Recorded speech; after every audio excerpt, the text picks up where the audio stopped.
There's a lot of things to talk about, Julian. Since the last time we've knocked out a pod. I mean, my first pod with you was more general. It was about history and Albania and the Kosovo War and kind of how things evolved over there. And by the way, just a little update on that. I mean, Kosovo is probably very quick to maybe be reinvaded again with everything that's been going on overseas with Russia and all this stuff. So, that's just, I don't want to get into that subject too much today, but yeah, that's always been a hot spot, the Balkans. It's where World War I started. And with everything that's been going on with our policy and all these conflicts, once again, the Albanians are in danger of being invaded by their neighbors. I find it ironic that America is willing to try to put Ukraine into NATO while they're openly in a conflict, yet the Republic of Kosovo, recognized by many of these countries, has not been given an invitation into NATO.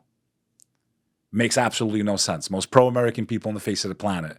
Streets named after U.S. presidents. Statues after presidents. Whether you like the president or not. Highways named after his son that was deceased. I mean, it doesn't get more like, they don't know about our politics. They don't know about left, right, all. They don't care about it. They're just trying to express their love and loyalty to the U.S., and I don't feel like we're getting the same from America. They're about to hang us out to dry. We're one administration away from being reinvaded. Okay, a people that's willing to live and fight and do whatever they can to help America. Unfortunately, they're on the receiving end of the help. But why would you not arm a nation that is loyal to you in the heart of Europe, that you stopped aggression from happening? I mean, to me, it's just wild. But it is what it is. Since the last time I seen you, a lot's happened. A lot has happened on the podcast circuit. Joe Rogan, Valuetainment. Shout out to Valuetainment. I love their work. I'm not going to sit here and act like I don't. Shout out to Vinny. He followed me on Instagram. I really appreciate that. He's one of the co-hosts on the PBD podcast. Joe Rogan, Andrew Schultz. And they're all bringing on these characters. And they think people like me are crazy. But let's see who's crazy today. Is Billy Carson more logical than someone that believes in God? Because people have been hearing that name. Now, there's a big debate between the alien people, I believe in aliens, and then there's a debate between, no, I believe in God. Regardless of denomination, whether they want to admit it or not, if you're a Christian, Jew, or a Muslim, you're kind of in the same camp, generally, right? Your concepts of God, the characters that are involved in those stories, the prophets, many of them are shared in all three religions, right? So right now you have, I think, basically three camps that exist in the world. You have atheists who believe, there's no God, there's no nothing. This all happened by accident. Something came from nothing, which doesn't happen anywhere at any time or any place. Order came from non-order. Then you have the people that say, no, I believe in one of the Abrahamic faiths, or I'm a Hindu, or I'm a Buddhist. And then you have the people who are now what I call the New Age, right? Because there's a New Age movement. You guys can Google what that is. It started kind of around the 50s and the 60s. And I would equate people like Billy Carson to what we would call New Age prophets. And what's this New Age movement? There's this agenda to convince human beings that they were created or altered, their DNA was altered or manipulated by superior extraterrestrials or aliens, and they feed us this very interesting story of the Annunaki. I call it Annunaki, okay? This very interesting story mixing truth with falsehood, pulled from many of the major religions and ancient civilizations and history and tablets and pyramids and all of that. So in this episode that we're doing together, I kind of want to talk about what I believe is nothing less than demonic deception, okay? The demonic realm, which lives parallel in this world. They're on this earth. They've been here before us.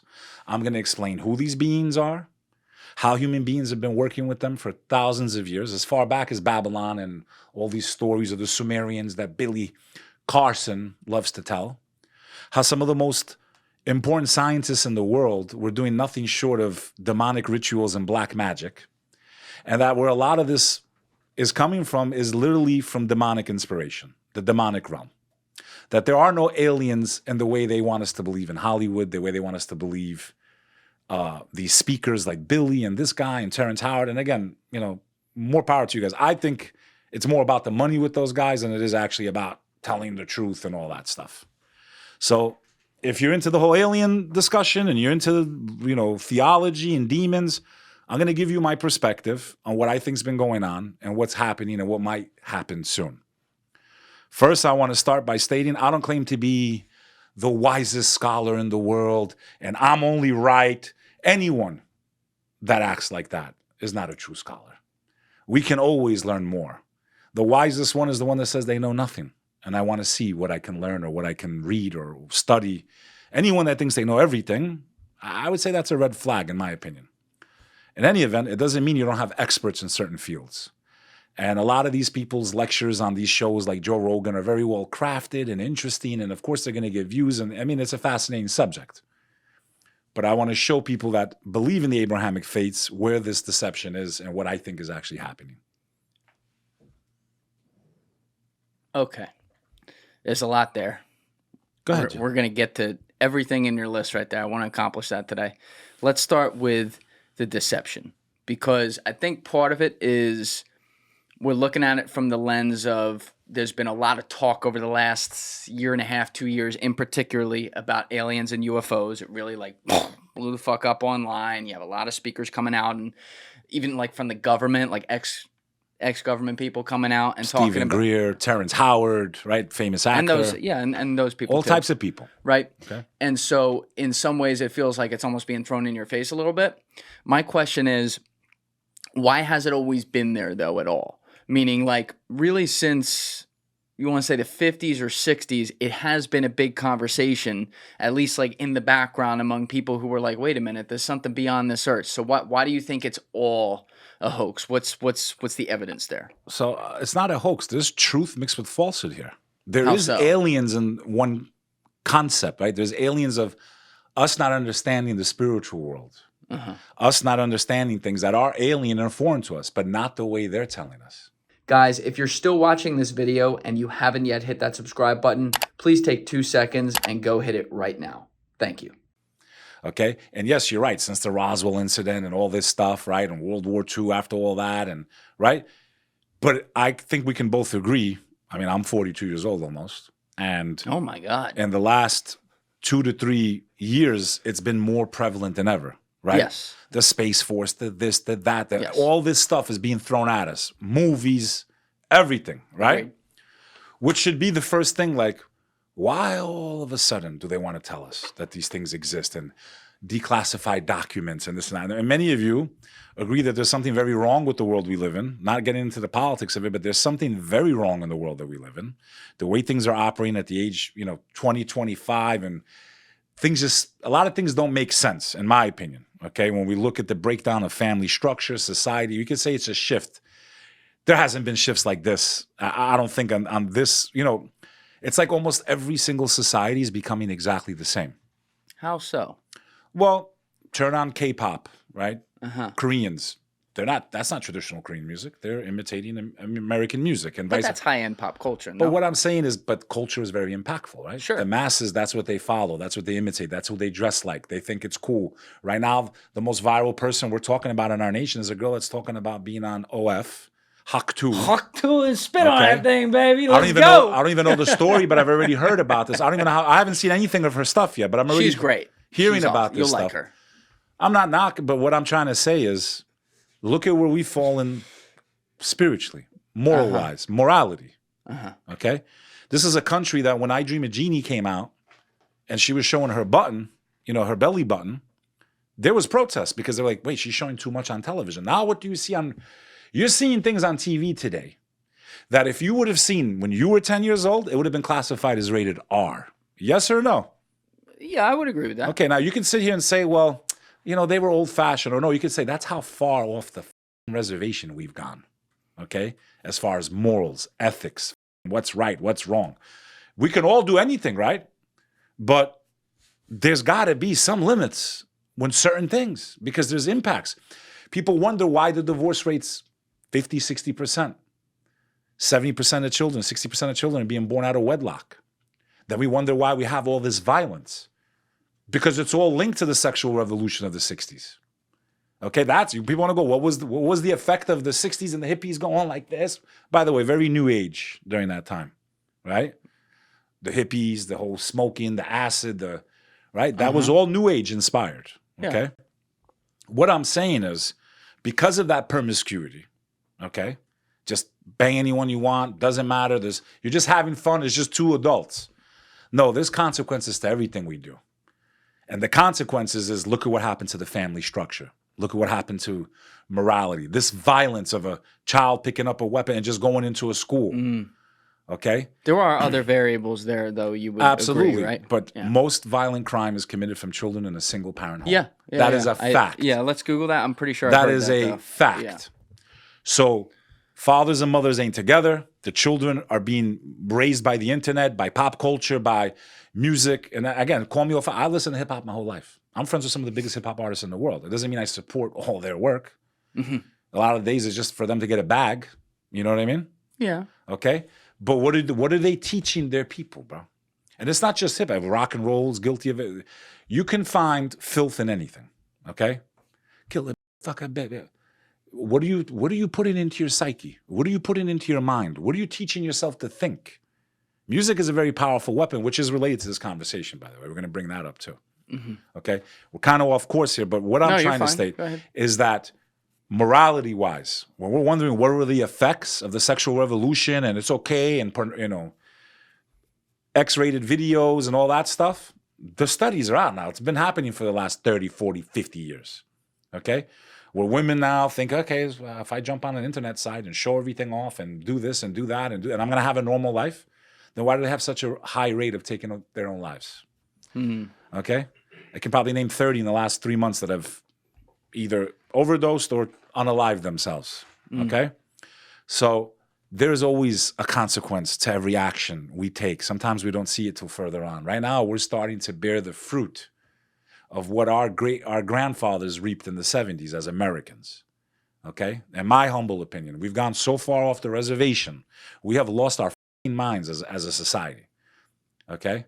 And all of this is related in an agenda to take people away from spiritual, to take people away from the creator, to take people away from morality, to do anything to defile the creation. Well, there are also, I'd love to get your thoughts on this, there's also another angle to it that's pretty big, if we're going to bring in like the UFO topic itself, about like the godly UFOs, right? So we have Chris Bledsoe and his family who, you know, they believe what they're seeing is like from Jesus. Orbs. Right, yeah, but they think, you know, it's like religious, and you have a huge contingent of that. I even had Ron James in here for episode 151, who did a documentary last year where he was talking with Lou Elizondo a lot on the record, who a lot of people have questions about. He used to be in the government, you know, that whole thing.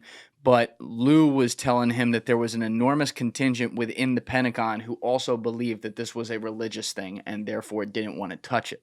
So how do you separate the two out in that? Do you think like the people who are attaching religion to it are just doing it because they want to believe in this too? Or do you think, meaning like both things at the same time? Or do you think that people who are strictly looking at UFOs, regardless of the context, are believing in something that is going to drag them away from any form of religion, even if they're injecting their own into it? Yeah. So, okay, I'm trying to process that question there. Yeah, it's complicated. So, first and foremost, I think sometimes, you know, when someone truly believes in the creator and like a universal creator, right? A God, God, the God, right? The creator of the universe, humanity, aliens, demons, whatever's out there, all the planets, right? They're going to try to find that way to make it make sense so that they don't lose their faith. Okay? That's number one. So that's a defense mechanism. Number two, it doesn't mean that they may necessarily understand. Now, do I think some of them are actually seeing orbs of light? I would say yes, they probably are. Dr. Greer has videos of them summoning them, and they've seen it. I've had friends that have said they've seen them. Okay? How can we assume that that's alien, first of all? It's a fair question. Okay? What I mean is, I'm not saying that phenomenon's not happening, but we don't really know what that is. And it could be a life form. Not saying it's not. Okay? I want to tell the audience, and I say this with all due respect, this is my perception, my theory. We haven't even got into it. You already know because we've spoke about this offline. I'm not telling you to believe what I say. As a matter of fact, you should question everybody. You should question Billy Carson, sorry. You should question him. Well, it rhymes with Jack Parsons, and we're going to talk about him too.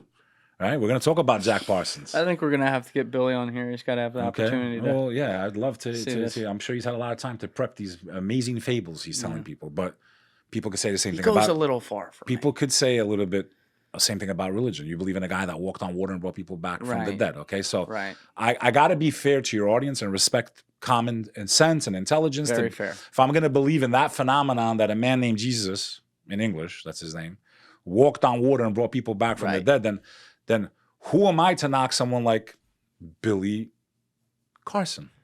If I'm being fair, right? That's I have that's to be a fair. very interesting point. I have Yes. to be fair. I agree. What I'm going to show is the people that are leaning more towards that, I'm going to tell you what I think's actually happening. Well, and what Okay. is that? Okay, but we have to go back before we talk about today. Okay. So we're going to jump into the DeLorean. Me and you. You could be Doc Brown. I'm Marty McFly.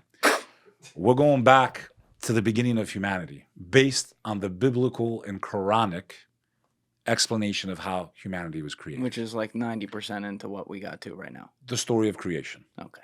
Okay? The story of creation. Adam and Eve. Which, by the way, if you pull up there, Mr. Engineer, you'll see that science, modern science says that all human beings have one common ancestor. You cannot rule out the story of Yeah. Adam and Eve. Yeah. DNA-wise, we all have one common ancestor. So someone a long time ago might have slept with their sister, which is why you're here today. And I'm not saying that that's why, or that's good, or that you should do that, because, you know, that's You're saying not. we're all slow, Beck? But, you know, my cousin Billy Bob, you know, but technically, listen, science can't rule it out. Okay, that's number one. Okay.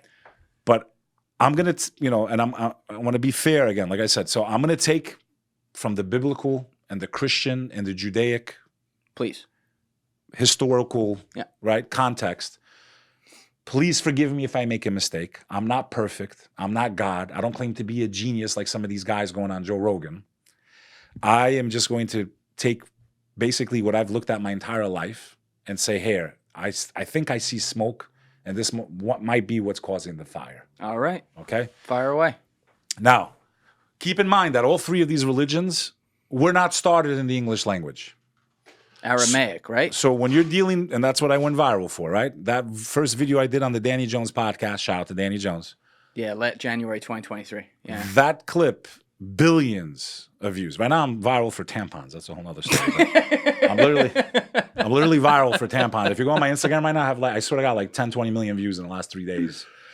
Telling ladies that, because it was public news. It was all over the media. I don't know if you saw the stories. There's arsenic, there's lead, there's all types of metals that they're inserting into their most vulnerable areas. All right. Well, that's horrible. We'll get I'm there. viral for that. We'll get there. But Whoever would've the told me I'd be- the Aramaic language. Back I want to to- keep you on. Okay.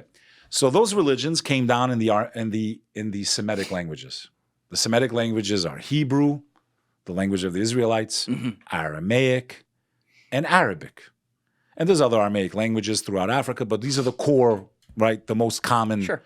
languages, and these are what the books came down in, right? The Abrahamic faiths.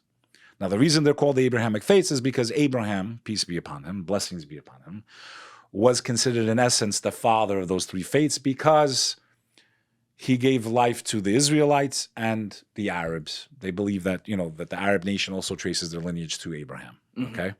One son became the Israelites, one son became the Arabs. Their language is cousins. Yeah. So as much as they want to act like they're not related, well, your languages are related. So you guys are kind of like cousins. So, And we have his grave. Like they know where that is too. you know? Yeah, they can trace that. So, and he goes back to Babylon and all that, right? Uh-huh. Okay. He was never one of the idol worshippers. Okay. He was not. What do you mean, idol worshippers? A pagan. The Babylonians were pagan, worshiping many gods. Abraham was the father of monotheism in that aspect. But technically Adam was, right? Because Adam was the Understood. first human being. Okay. So, starting from the story of creation, and again, I'm not trying to disrespect my Christian brothers and sisters or my Jewish brothers and sisters. Much of this overlaps in all three religions. There's some differences, right, between what a Christian believes and a Muslim Sure. believes. Christians and Muslims probably have the most in common as far as end of times prophecies, how the world would end, right? And they both believe in Christ, but in different ways. Christians believe he was divine, meaning he was a part of God in the Trinity. Muslims say, no, he was not divine. He was created the same way John the Baptist was. John the Baptist, their parents did not have physical relations to create him. I don't know Can you explain that? So, Zechariah, peace be upon him, was a prophet. He was the father of John the Baptist. He had no heirs, no children, or nothing. He prays to God and says, God, please give me an heir.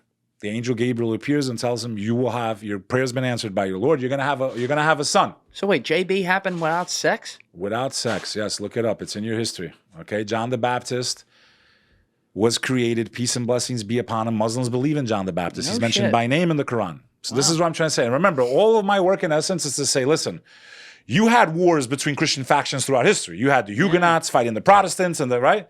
Yeah. You guys couldn't get it along and you guys were taking each other out. So there's an agenda to make Christians and Muslims hate each other, fight each other, and go to war. This benefits if you believe in a global agenda.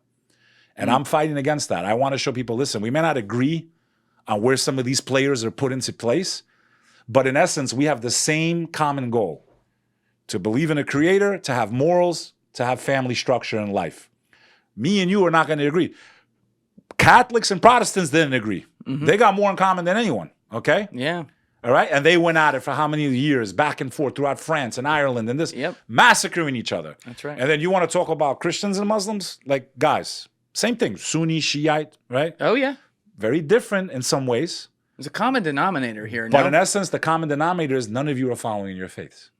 You're taking out innocent life. You have no right to take someone's life. Yeah. The only one that can judge any of us is the Creator, God, based on those religions. Yeah. And if you guys can't remember any of this stuff and you can't break down all these books, which many of them have been distorted and altered, I'll give that to Bill Carson. Absolutely. The Bible was compiled 70, it's crazy. 40, 70 years to 300 years after the alleged death and crucifixion. Multiple gospels thrown out. Okay? Council of Nicaea. Jesus Christ did not come for the Romans. Yeah.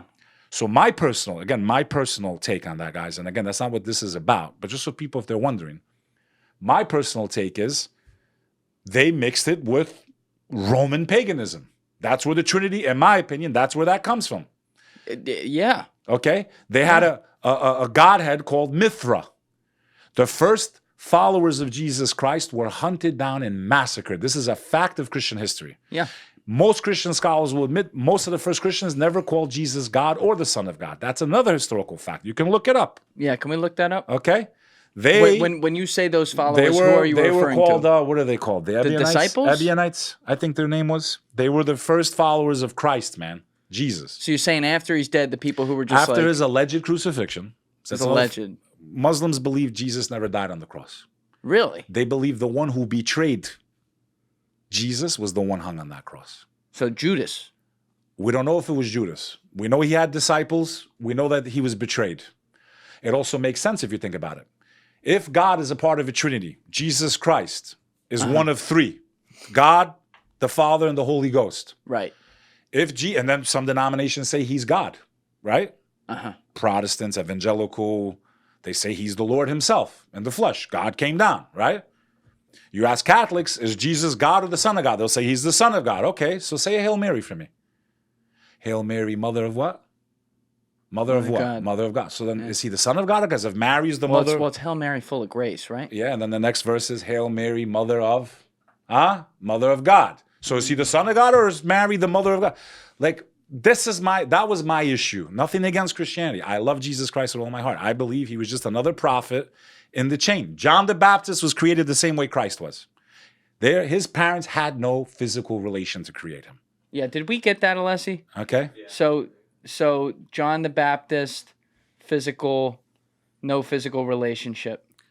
Yeah. Zechariah, John the Baptist, miraculous birth. Relationship, parents, birth. Okay. Physical relationship, parents. Now, 100% from the Islamic perspective. Hold on 1 sec. Let's grab this. All right. Yeah, you know what? Do the Quora. We'll start there. It's Quora, people. Take this with a grain of salt. This is like a crowdsource, so we'll see what they say. Okay, so it says, was John the Baptist... Can you get your... Thank you. Was John the Baptist conceived via an immaculate conception?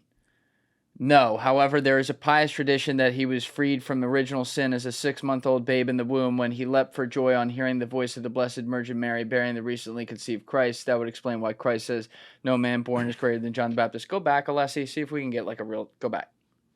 Let's see if we can get like a... So, go down. How was John the Baptist created? Type in, how was John the Baptist created? Was John the Baptist miraculously conceived? See that? Right there. You're on it. Up, yeah, up. click that. Luke 1 Luke chapter 1, verse 5 to 7. God miraculously caused John's conception and birth, even as he did Isaac and Jesus's. Jesus's conception in a virgin woman without the involvement of a human male is an exception. Isaac and John's conceptions were normally produced, except that Sarah and Elizabeth were beyond childbearing age. Like I was saying. So God allowed it to happen, but like I think they're saying like they God's still word like, impregnated John the Baptist's mother. right, but period. but it says at the bottom that the conceptions were normally produced, so they were banging it out and having a kid, but God was Past like, "Yo, the age of, you're old, so like past blah the blah age. blah. Yeah. I'm gonna make you have a kid." In the Muslim tradition, from what I understand, they did not touch at all. But even if they touched, they were way past the age of bearing children. It was impossible. Yeah. Okay. Adam had no mom and no dad. That's more miraculous than Christ. Christ had a mom at least. Adam was literally created and God blew the soul Out of into the clay. Yeah, he had no mom and dad. Yep. So from that, if you want to use birth as claiming he's divine, then Adam is more divine. Adam was created directly by God. He's more of a son of God in that capacity than any of us put together. He's our father. But this is, again, based on the Islamic perception, and I am not trying to offend my Christian brothers and sisters, but I just want to show the differences in doctrine. But that's not enough reason for us to take each other out. Like, you believe this, I believe that. Guess who's going to judge us? God's going to judge us. I know if I don't accept Jesus Christ as my Lord and Savior, I'm going to hell based on Christian doctrine. I know that. That's the risk I take. But guess what? No one taught me my religion. I chose my faith. Most people follow faith like a tradition. My dad was this, so I'm this. And then when that faith lets them down because it doesn't make sense or they don't believe in it, they just assume all religion is trash. That's how most people operate, brother. Yeah. I was born a Southern Baptist, and then they just give up. Or they find something that makes sense to them, or they decide, you know what? I'm an atheist, I'm agnostic, and cool. What do you think it is in people that makes them have to decide on that? The feeling that they have to think this, there's a lot of that. things. And I want to be fair here. I think first is the fear of what comes after death. I think that's number one. But a lot of people, I think, neglect that. I think they think it's a joke.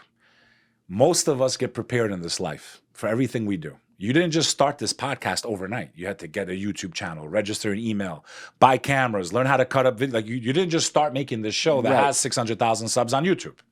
It took you time to get here and a lot of work. It didn't just happen randomly, right? That's right. Out of nowhere, right? I mean, it started out of nowhere, but yeah. But we prepare to succeed in life, right? You called me, we scheduled the time, I came, right? Things are in order, right? Yeah.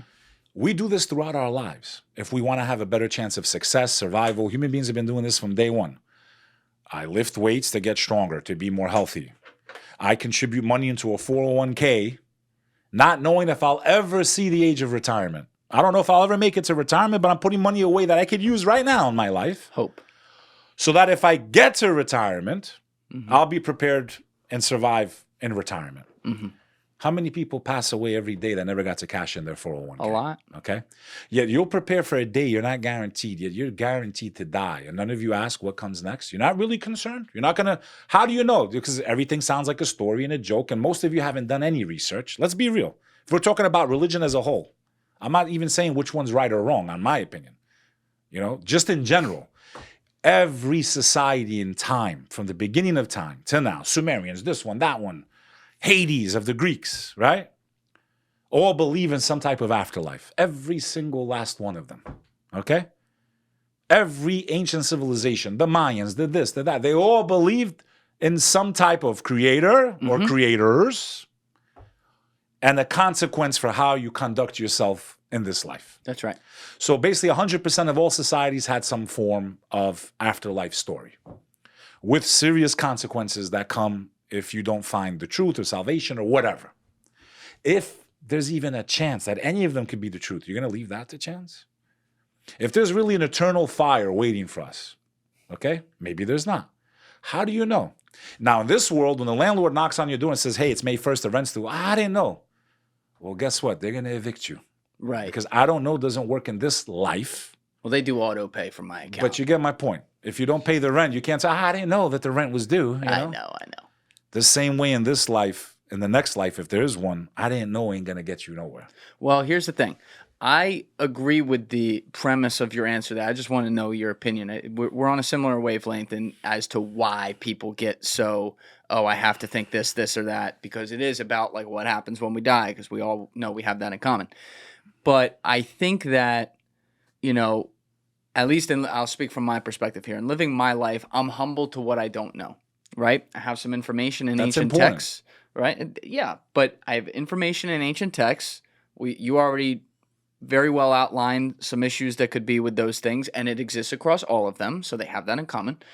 But, you know, I also agree with an earlier point you made that something didn't come from nothing. It didn't start from absolutely nothing. Therefore, yes, I think there's absolutely a creator. I don't know who that creator is or exactly whatever's going on, but they're all powerful compared to me, and I am humble in the face of that. So while I don't subscribe to organized religions for a lot of different reasons, I'm humble in the idea that I am a speck on this little earth that was, you know, a 1 in 4 trillion chance of happening, and whoever made that happen, thank you. I'm going to do the best I can and treat everyone the best I possibly can. So I think that in that respect, let's say, just hypothetically, I got to the afterlife, I die when I'm old, hopefully.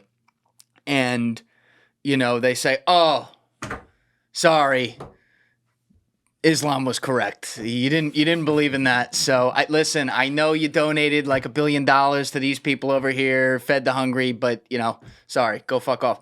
I don't think that the creator would do that. I think that's just my opinion. Like, I don't think that the subscription to a service, if you will, in your life based on things that you don't really know is going to make the difference between are you worthy of living in paradise, if you will, or whatever comes after this in that way versus the alternative, which wouldn't be good. When you took a test in high school, even if you studied for months and went every day after school to the teacher and studied and did all this shit and you still failed, you got an F. You still got an F, right? Yeah. She didn't give a shit about your intention or how hard you worked. Or That's right. F is a fucking F, right? Yeah. Yeah. The way I look at it, right or wrong? Okay, that's number one.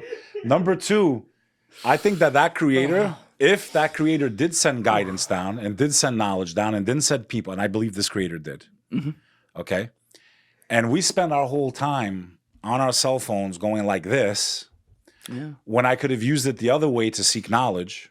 Okay, simple Google searches give you common sense stuff. Okay, I think there is going to be a judgment, and I really do. I really truly believe there's going to be I just with what I see out there, bro. It's just, I know it sounds crazy to people, but the reason I believe in a creator is very simple. We both kind of agree in that capacity. Like, there's a higher power, right? Yeah. So we're out. But again, just to reiterate to the audience, this is not about who's right or wrong. That's number one. Okay. And we're going to get to Billy Carson soon. It's not about who's right or wrong, okay? My main objective is there is absolutely no room, no reason, or no right for any denomination to take each other out. Yeah. On any of those doctrines. Agreed. Okay, you got Hindus attacking Muslims if they have a cow in their truck, wiping them out. Modi knocked down a mosque that was there for centuries. They put a temple, whatever. Yeah. Kashmir flares up. Then you have, like I said, throughout history, Protestants and Catholics went at it. Then you have Sunni, you have Muslim, Christian, Jew, Muslim. Okay? And who's winning here? If any of you believe in God or a creator, people that don't. I don't blame atheists in the world we live in. I don't knock them. I only knock them if they haven't truly looked or truly understood. Most people, like I said, take it as a tradition. This is what my father was, my mother was. This is what I was. It didn't make sense to me. I didn't like kneeling and taking communion or whatever it was, or getting circumcised or whatever. It didn't make sense to me, so they just assumed all religion made no sense. And again, I'm not saying that for me, I chose my path. I do not come from a religious family. My family, actually, when I went towards Islam, was kind of like against me. Like, what are you doing? You're becoming kind of like, you're going to become like these people. That was the first reaction from my family. When was that? Okay, I was young, man. I started studying theology with no bullshit. 4th grade is when it hit me in my heart a little bit. 4th grade? Yeah, I had some friends. They were fasting Ramadan, so I decided to do it with them. And, even though Albanians are very secular, and our people hate to even be associated with religion, so I have to respect my people because I know a lot of them get angry about that. Because they're very secular people. And they are an example to the world of a nation that never fought itself over religion. Okay? Predominantly Muslim, 70%. Catholic, Orthodox, and we have Jews also because we were the only country in Europe to save all of our Jews during the Holocaust. Right. A predominantly Muslim country, yet they've made a movie about anything you can think of when it comes to World War II. I mean, 20, 30 films a year at sometimes, right? Schindler's List, this one, this one, Glorious. They've made millions of movies about World War II. Yet one of the most beautiful stories in the world has never been told about World War II. Why? What happened there? Like, was there a big Albania? character like Oscar Schindler or something leading it, or? Well, the king of Albania took them in, and legend has it he even dealt with Albert Einstein. Now, we're having trouble proving this, but legend has it that the Albanians saved Albert Einstein's life. He was documented being in Durs, visiting the king. Supposedly they're working on all that, but you couldn't keep documents during that time. Because first the Albanians were overrun by the fascist Italians under Mussolini, but they weren't hunting down the Jews in Albania. And then when the Germans took control after Mussolini fell, they wanted lists. And the Albanians did not allow a single Jew to die. Okay, a predominantly Muslim people. Yeah, there's here we are, Time Magazine. The king of Albania, King Zug. All right, let's look at this. This is from Time Magazine. It's called "The Forgotten Stories of Muslims Who Saved Jewish People During the Holocaust." Let's go down, Alessi. Why is this not a movie? Even in the dark, well, let's find out. Even in the darkest times, there are heroes, though sometimes they may be the people we least expect. That's the message a global nonprofit group hopes to spread on Friday on Holocaust Remembrance Day, when it displays a small exhibit in a New York synagogue highlighting the little-known story of Muslims who risked their lives to rescue Jewish people from persecution during World War II. Though the two religious groups are often presented in opposition, this exhibit is a reminder that they have also shared an important history of cooperation and mutual assistance. Let's keep going. The tales include those of Khaled Abdul Wahab, who sheltered about 24 Jews in Tunisia, and Abdul Hossein Sodari, an Iranian diplomat who is credited with helping thousands of Jews escape Nazi soldiers by issuing them passports. The group also recognizes Pilkus, a Muslim family in Albania, here we go, who harbored young Johanna Newman and her mother in their home during the German occupation and convinced others that the two were family members visiting from Germany. They put their lives on the line to save us, Newman, now 86, told Time on Friday. If it had come out that we were Jews, sorry, it got knocked down, the whole family would have been killed. What these people did, many European nations didn't do, she added. They all stuck together and were determined to save us. Do you know why you don't have a movie about that? Because it goes against the agenda. Yeah. Okay? They people want fight each other. Muslims and Jews killing each other, Christians and Muslims killing each other so they can control all of us. That's a fact. Why hasn't there been a movie about this? These are amazing people. They make movies about everything because it goes against the agenda of what's happening right now over there. That's why. They want you to think that Muslims are hostile and they're going to kill you and they're going to do this. My friend, you're talking about 2 billion people. 1 out of 5 people in the world is a Muslim. Right. Most people don't know a damn thing about Islam or their philosophy. They hear news clips that are misquoted, okay? And they want you to think that these people, you should hate them and you should do this and you should do that. Yeah. And the reason I went so deep into this faith myself was I was in the World Trade Center when it got hit. I was underneath the World Trade Center. You know, I spoke about the first time on our first show. Okay, I was on the E train. Okay, 1 out of 10 people that died in that building was a Muslim. What do you think all their IT department guys were? They were Pakistanis and Bangladeshis. Like, it's not even funny. May God rest their souls. But more Muslims have died from terrorist acts than anyone else. That's probably true. Okay, and they're not following the tenements of Islam. To commit, and I hate using these words because I don't know what's going to do to your fluff tube. But yeah, you're making me laugh during like a serious moment, bro. Come on. Okay, now. but you know, it is serious. But like, first of all, just so people understand, and it was so far off topic, Julian. Man. It's okay. Keep going. I'm gonna really back in. To take your own life in any of those religions, but especially Islam, under any circumstances, can anyone ever take their own life? Ever. I don't care if you're surrounded by the enemy and you know that I'm going to die, but I'm going to take as many of them with me as I can, right? Some people would do that in battle. I'm going to die anyway. I'm going to take as many of these. That's against the rules? You are committing the S word, taking your own life. Really? Okay. In that scenario? Are you God to know that you're going to die in that moment? They might take you hostage. They might take you as a prisoner of war. You don't know. That's the concept, the most important concept in Islam. One of the most important concepts, which is known as the qadr. The qadr of Allah, meaning the wisdom that only God possesses. So, you, by taking your own life, assuming that you were about to die, you don't know if you were going to. Maybe they would tell you to surrender or whatever. Now, if you want to fight to the death, that's different. But to take your own life, to blow yourself. You understand? Like to take your Yeah, own life. yeah. It may have been God's will that you would not have died there. They would have taken you prisoner. You would have been tortured to death, maybe, or maybe released, because you don't know the future, right? But maybe it was his will that you get tortured so that you pay for your sins. That. But let me finish. You pay for your sins in this life instead of on the day of judgment, because any pain you suffer in this world lightens your load in that denomination of faith, okay? You don't have God's wisdom. For you to think you know what the future holds, you're saying, I know more than you do. Then what kind of faith do you have? If it's God's will for you to die at that moment, you'll die.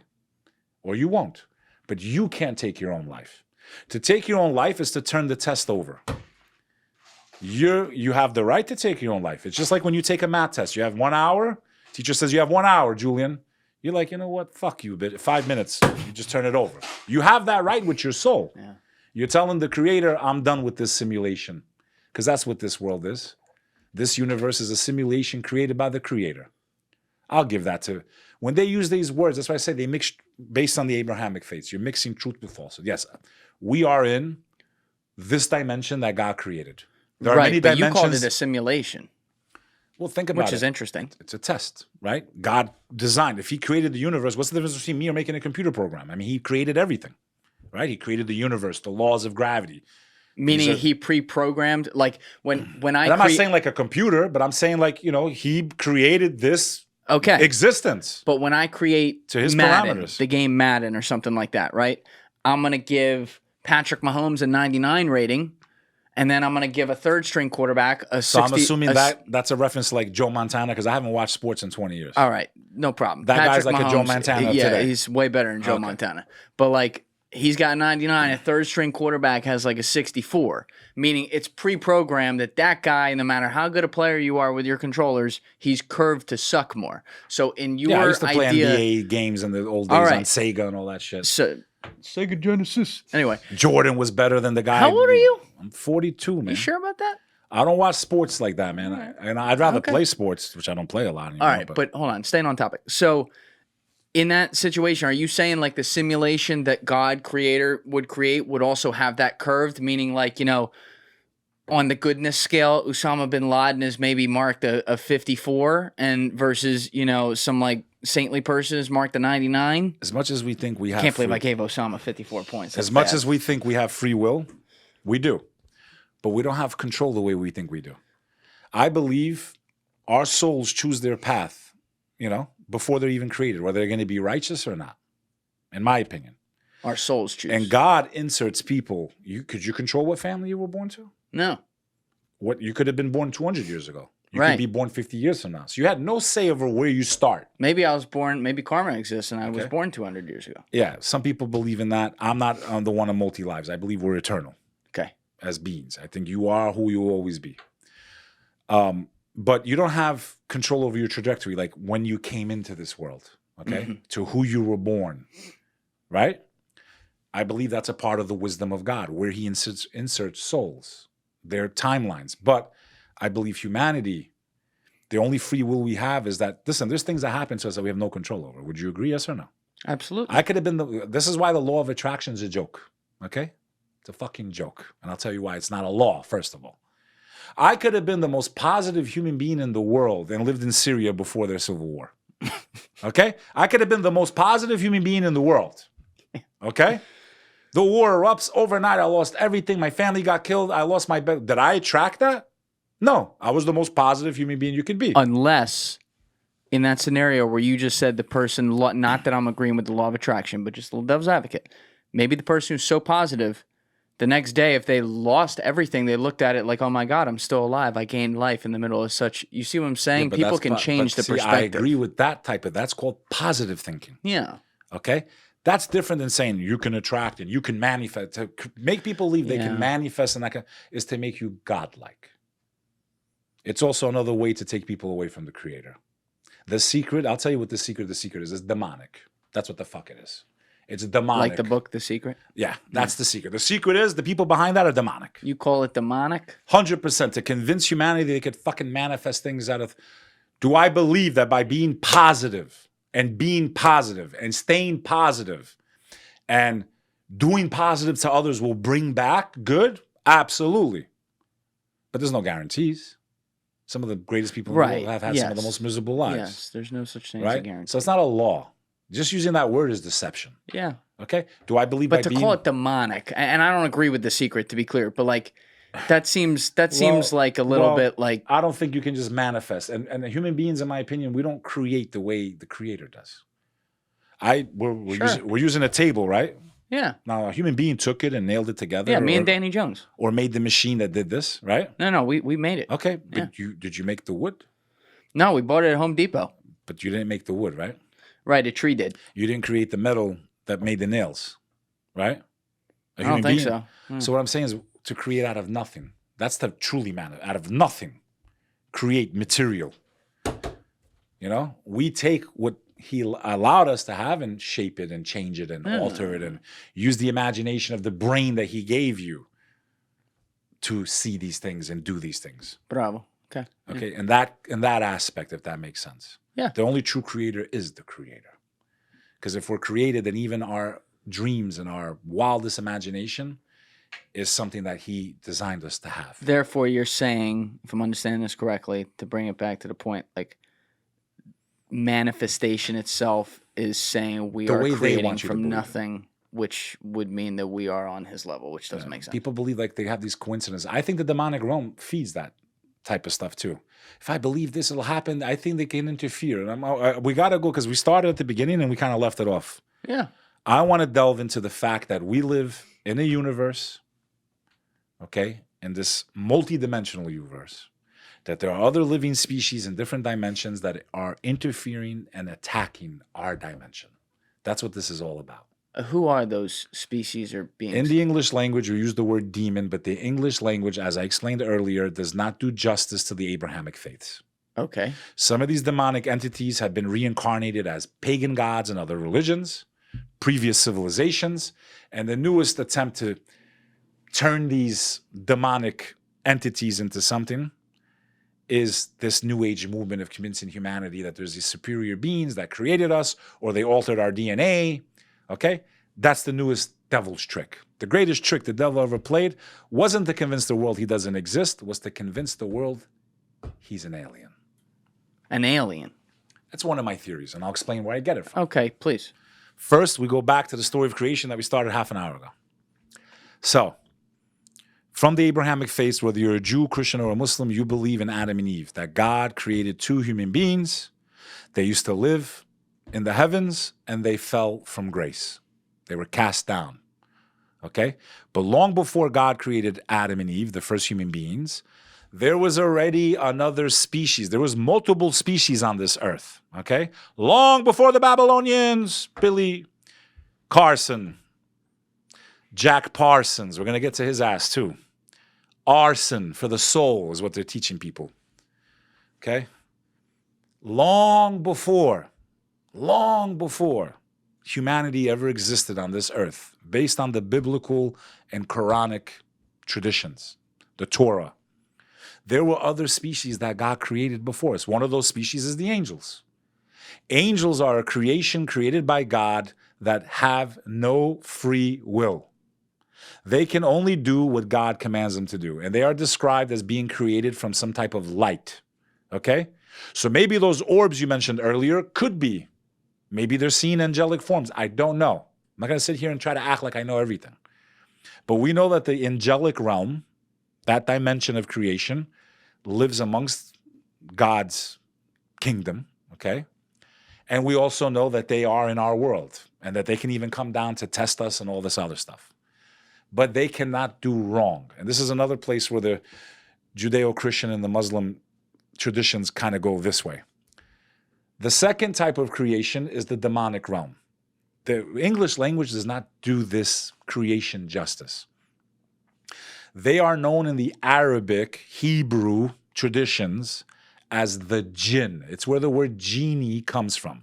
You make a wish to the genie and they grant your wish. Basically, you sell your soul and they give you your wish. Sell your soul? Well, if you're praying to an entity other than the creator for help, you are now... That's selling your soul, though? You're worshiping that which has no right to be worshipped. The only thing that has a right to be worshipped is the one that created the heavens and the earth. I know, but what if the creator sent that thing to be worshipped? Okay, well, I promise you that, and I say he's not because he's a man, okay, because God is beyond You promised me that he didn't. Listen, you can think whatever you want. We're going to find out in about 50 years, me and you. Either we're going to see nothing, or we're going to be, burn, or we're going to see, we're going to find out, me and you. What's that wager called? Pascal's wager? We're all going to find out. Mm-hmm. The problem is most people are asleep and they don't want to look or investigate or even try to see if there's some truth to any of this stuff. They're going to wait and find out or not find out if there's nothing, right? Again, not knocking atheists. They have a right to believe because to not believe is also a belief. I believe to not believe. I have to respect their choice. Again, my universal message is regardless of what you believe, whatever denomination, whatever faith or not faith, we don't have a reason to be fighting and killing each other. This is fucking ridiculous. Like, that's my universal message. That's all I've spoken about over the last 3 to 4 years. Okay? I've shown you stories where, right, Muslims save Jews and vice versa. Like, really? Like, this is what they want us to believe? Why do they only show the negative? They never show the positive. The truth of the matter is when you study Jewish people's lives under the Muslim empires, no one treated them better. That's a fact. Did we start the Inquisition? The Muslims? No, Spanish. They were torturing anyone they even thought was a Jew. Did we start World War I? The Muslim countries started World War I or European countries? European. World War II? That led to their European annihilation? European. Okay. So, how? And they say Islam was spread by the sword. That's a fallacy.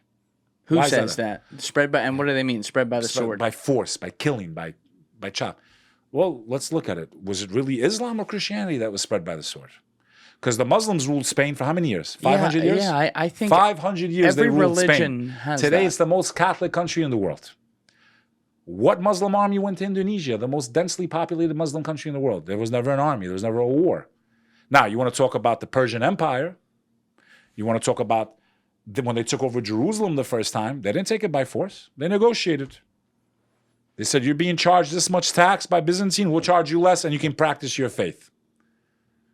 When the Crusades started, that was to reconquer Jerusalem. They didn't spill blood to conquer Jerusalem the first time. There's a movie called Kingdom of Heaven with Orlando Bloom. It's pretty accurate. Go watch it. Yeah. When the Christians reconquered Jerusalem, they wiped out anyone that wasn't Christian. This is a fact. Look in your history books. The Knights of Templar.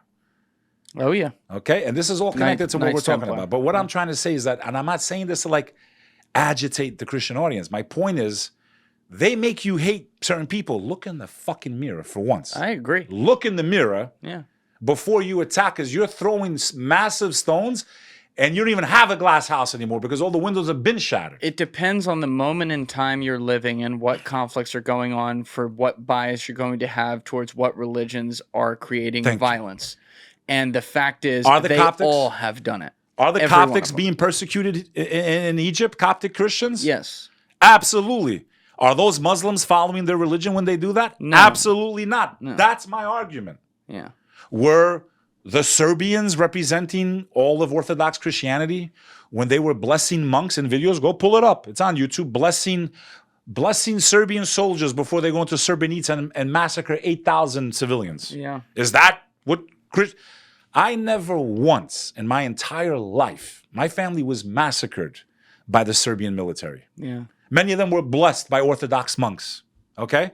I never... What do you mean? Blessed. Like they're about to go to Serbians battle, right? Yeah. Bless them, come back safe, right? Yeah. I never once in my entire life, you'll never find one public lecture where I have ever blamed Christianity for what happened to my family. Yeah. How come I can't get the same respect as a Muslim? Why am I double victimized on what happened on 9/11 when I suffered that day also? Yeah. So I never once blamed Christianity because I know what Jesus Christ taught in that religion. To have mercy, to have compassion, to love your enemy, man, which is very difficult to do. To have mercy. And it's the same thing in Islam. They didn't chop the prisoners of war's heads off. The first reverts to Islam were prisoners of war. They're like, this is how you treat us? You dress us like you do? You feed us with the same food? If this is how you treat your prisoners, we want to be of your faith. Not dress them in an orange jumpsuit, put a camcorder up, and then slice their throats. Yeah.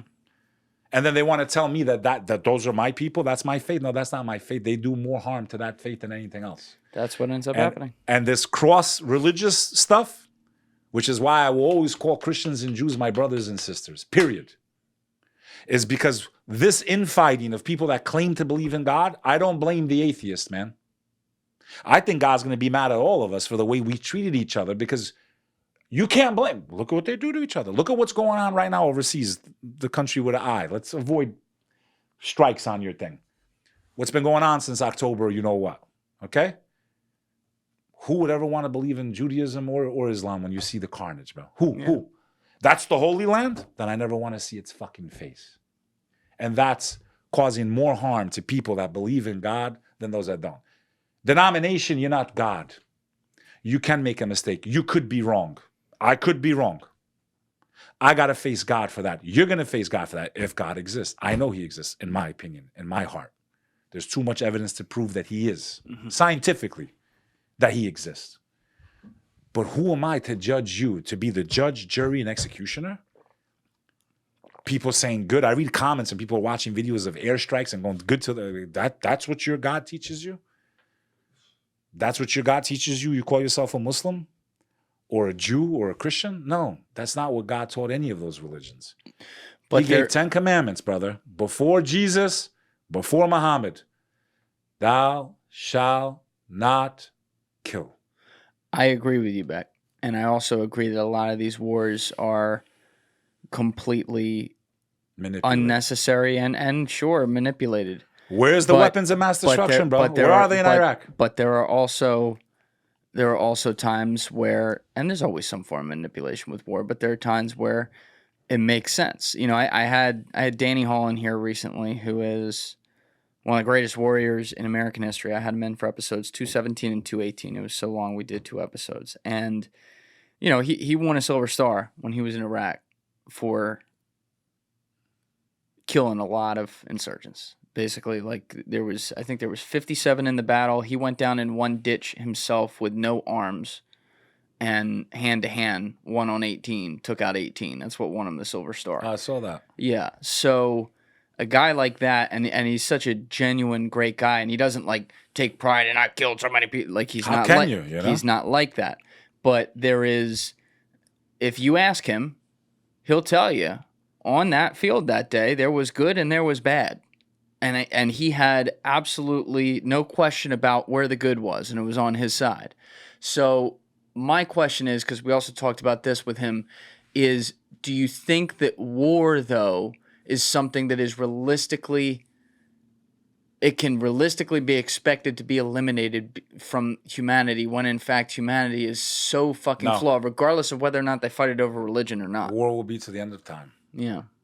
Until Jesus Christ returns, both in the Muslim and Christian faith, they believe that's the only time there will be a golden age.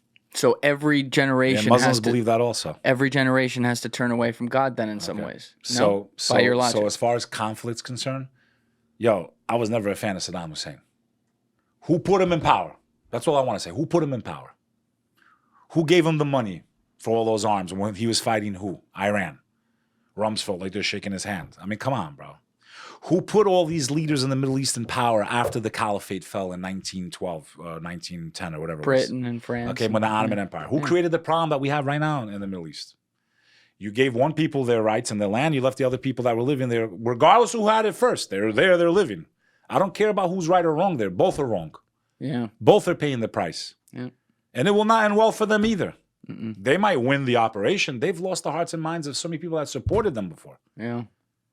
I've advised them as friends. I have family that's of that faith. Friends of that faith. Like, this is not a good look for you guys. Oh, I have so many. This is not a good look. So many friends. Your who response. Say that. No one's knocking what happened to you, but your response was just too excessive, man. It's just too excessive. So that's what I'm fighting against, man. This hatred, this bias, this like, we're all gonna have to answer, man, and we're all gonna pay the price. And all of us have blood on our hands, and may God have mercy on all of us. Here's another great line from a former episode. I had Eric Zuliger in here for episodes 163 and 164. Shout out Eric. And that's your boy. So he has a great line where he says, "People are not their governments." Yes. And when he said that, I was like it was just. It's a light bulb. Same thing. Yes. Same thing happened to me. Not with him, but I had that epiphany a little earlier. I'm like, I've spoken before. When I lost the people that I loved, I used to spend every summer with them in Kosovo. I saw them in 96. The conflict started in 97. There's 28 family members in the I never saw genocide. them again. Right. Okay. Hey guys, if you have a second, please be sure to share this episode around on social media and with your friends, whether it's Reddit, Instagram, Facebook, Twitter, doesn't matter. It's all a huge help. It gets new eyeballs on the show, and it allows us to grow and survive. So thank you to all of you who have already been doing that, and thank you to all of you who are going to do so now. My cousins and their cousins. In the Albanian world, it's cousins, right? Cousins, like we're all together. You lost 28 people though, Okay? right? That I knew, that I loved. Not every last one of them was direct blood, but my cousins, their cousins, you Right. understand? Every summer I spent with them. They were my family every summer. They taught me how to speak Albanian, about the history, about the culture. And I saw what was going on there long before the conflict started. Okay? To sit here and tell you that I didn't hate anyone that was from Serbia, I'd be lying to you. I didn't want to know you if you were Serbian. Okay? I didn't want to know you. Because, of course, I have a swollen heart. Of course. I just lost 28 people that I knew, that I loved. I was traumatized, okay? And I didn't want to give anyone a chance that was from there. And for many years, I didn't. My heart was sealed. If you were from there, I don't want to know you. And so my people give me slack for this stuff. But I'm like, listen, no, man, no. I've met Serbians that said, I didn't agree with that conflict. I left because they're trying to draft me to go fight there. I didn't want to be a part. How am I going to hate that guy? How am I going to hate the one family that helped save some Albanians that I know, for example? Just like during the Holocaust, there was Germans that took Jews in, right? Yep. So that's number one. Then number two, I put my hand on my heart, as the Albanians say. I put my hand on my heart and I say, let me think. I didn't agree with the Iraq invasion. I don't agree with supplying weapons to certain countries that are not doing the right thing. I don't agree with these policies. So many millions of people have died for no reason. There's Iraqis that maybe have every right in the world to hate Americans based on their perspective. Absolutely. And okay? There was no weapons of mass destruction. I didn't like Saddam, regardless, but 1 million people lost their lives, okay, because of our actions, regardless. Some would say, now, if I lost my wife, my kids, my brother, I would say, you know what, as bad as Saddam was, I would rather him still be in power and I have my family alive. You don't know because we're not in their shoes. You understand? Yeah. And the more people's lifelines we affect, their trajectories, they're going to what? Breed hatred and want revenge. Many of them are coming right through the border right now, okay? Documented. My point is, I, as an American, had no say over that. I was against it. Just like people are protesting every day in New York because they don't want us helping anymore, you know, what's going on over there. In both conflicts that we're de facto involved in, right? Proxy, right? That's right. I have no say in that. Does that mean that that person should hate my guts? No, because I agree with you. You're right. on the other side of the world. Yes, I have this red, white, and blue flag that represents me, but I'm not with it right now. I don't support what they're doing. And it's the same thing with religion. My religion teaches me life is sacred. You can't take anyone's life that's innocent. You can only defend yourself. Never be the oppressor and don't be the oppressed.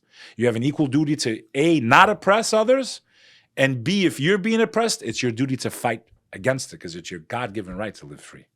Yeah. Within the confines of morality and spirituality and the rules that God gave us to live. Family, honor, loyalty. Muslims were commanded by the Prophet Muhammad when they live in a different country to abide by the rules of that nation. These are facts.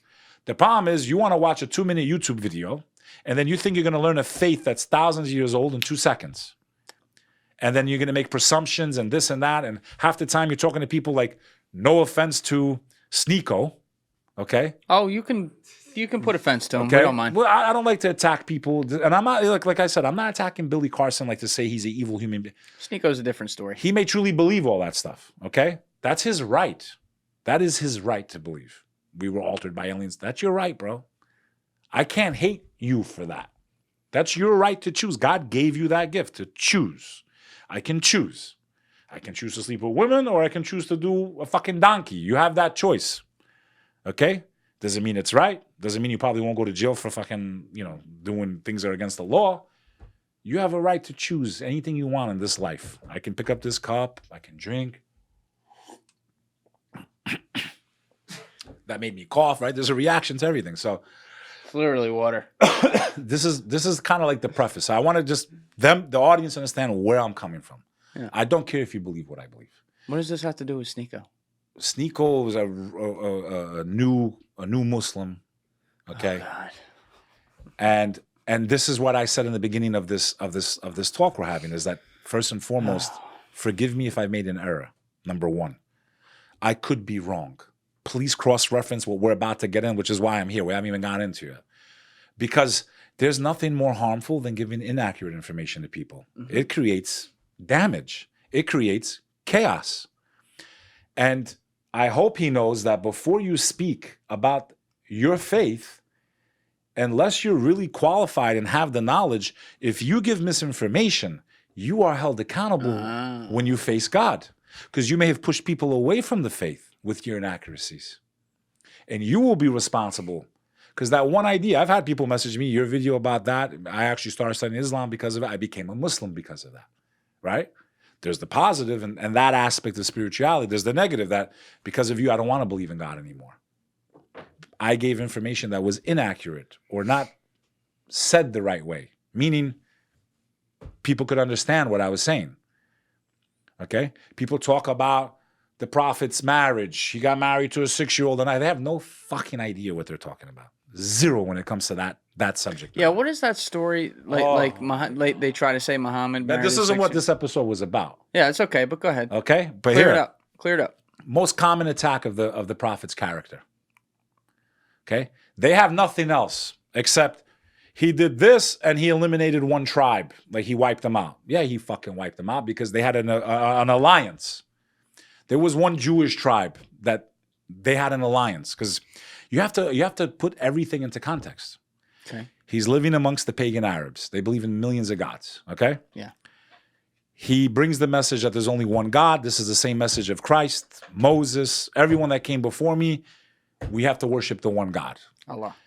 But Allah is the same word as what? Ilah. Yeah. Which is the same word as what? Elohim. Which is the royal plural, which, by the way, Billy Carson says the Bible's mistranslated because they used the plural of God. Yes, it's called the royal plural. The royal we, with the power invested in us. We. The plural. The royal plural. Not that it meant multiple gods, the way he's trying to conjecture. Wow. Okay? How about Yes, that? Elohim is the royal plural of Ilah. Ilah is the Hebrew. Okay? Yeah. Aramaic is Allah. Arabic is Allah. It's the same word. 3 languages. Cognate. Wow. Okay? Same word. That's cool. 3 languages. That's what we broke the net with last time. Yeah. Google Aramaic word for God. Let's see if they change it, because they're dying to change it on Wikipedia. Go ahead. Yeah. Elohim. Put in Allah. Aramaic. There it is. Aramaic. There it is. Yeah, I know, but watch Elohim. this now. Watch. Go up. Type in Aramaic. Aramaic. Aramaic word for God. A-R-A. We're going to go back. Oh, delete it. Delete it completely. No, delete it and type Delete in it. Push Aramaic X. word for God. We're going to help you. He's got it. Word for God. There you go. 3rd search result. Right there. Yeah. Where does the first result come from? That's the language of Jesus Christ, bro. Wow. Okay? And they got you. You had people on 9/11 going, F these Muslims and F their Allah. Yeah. You just cursed God in the same language that Jesus Christ spoke. Okay? This is the level of ignorance. That's the word. Okay? Yeah. The level of ignorance. Okay? This is not made up stuff. Ask any scholar. That's Allah. God, the God, meaning only one God, the God of Abraham. That's what this is all about. Okay.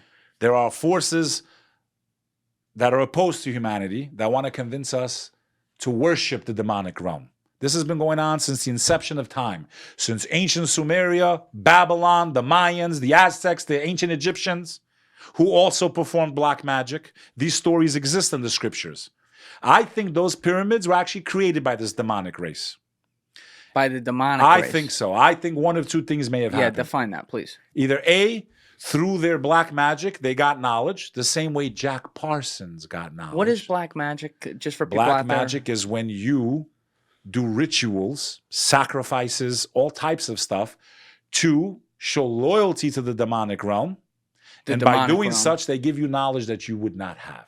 And the demonic realm you're defining as, you kind of said this earlier. And I'm going to get into that. The jinn.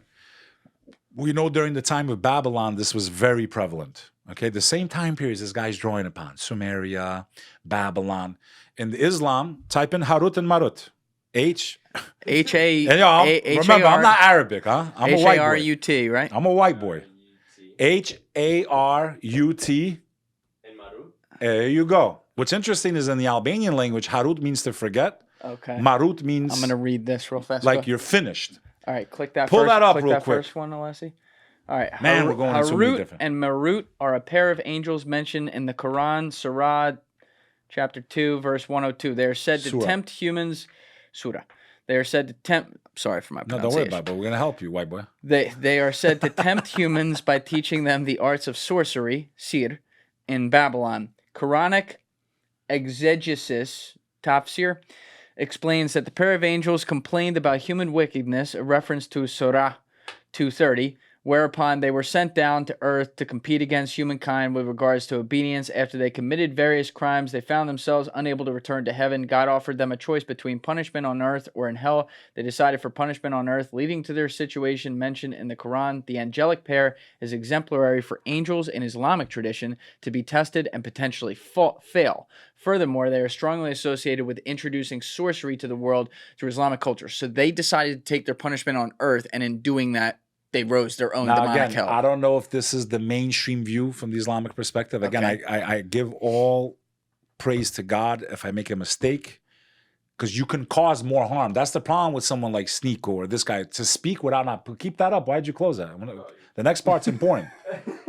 We'll get it up. Now, some would say this relates to the fallen angels of the Christian perspective, but no, they asked God a question and then he gave them their own test. But angels cannot commit evil.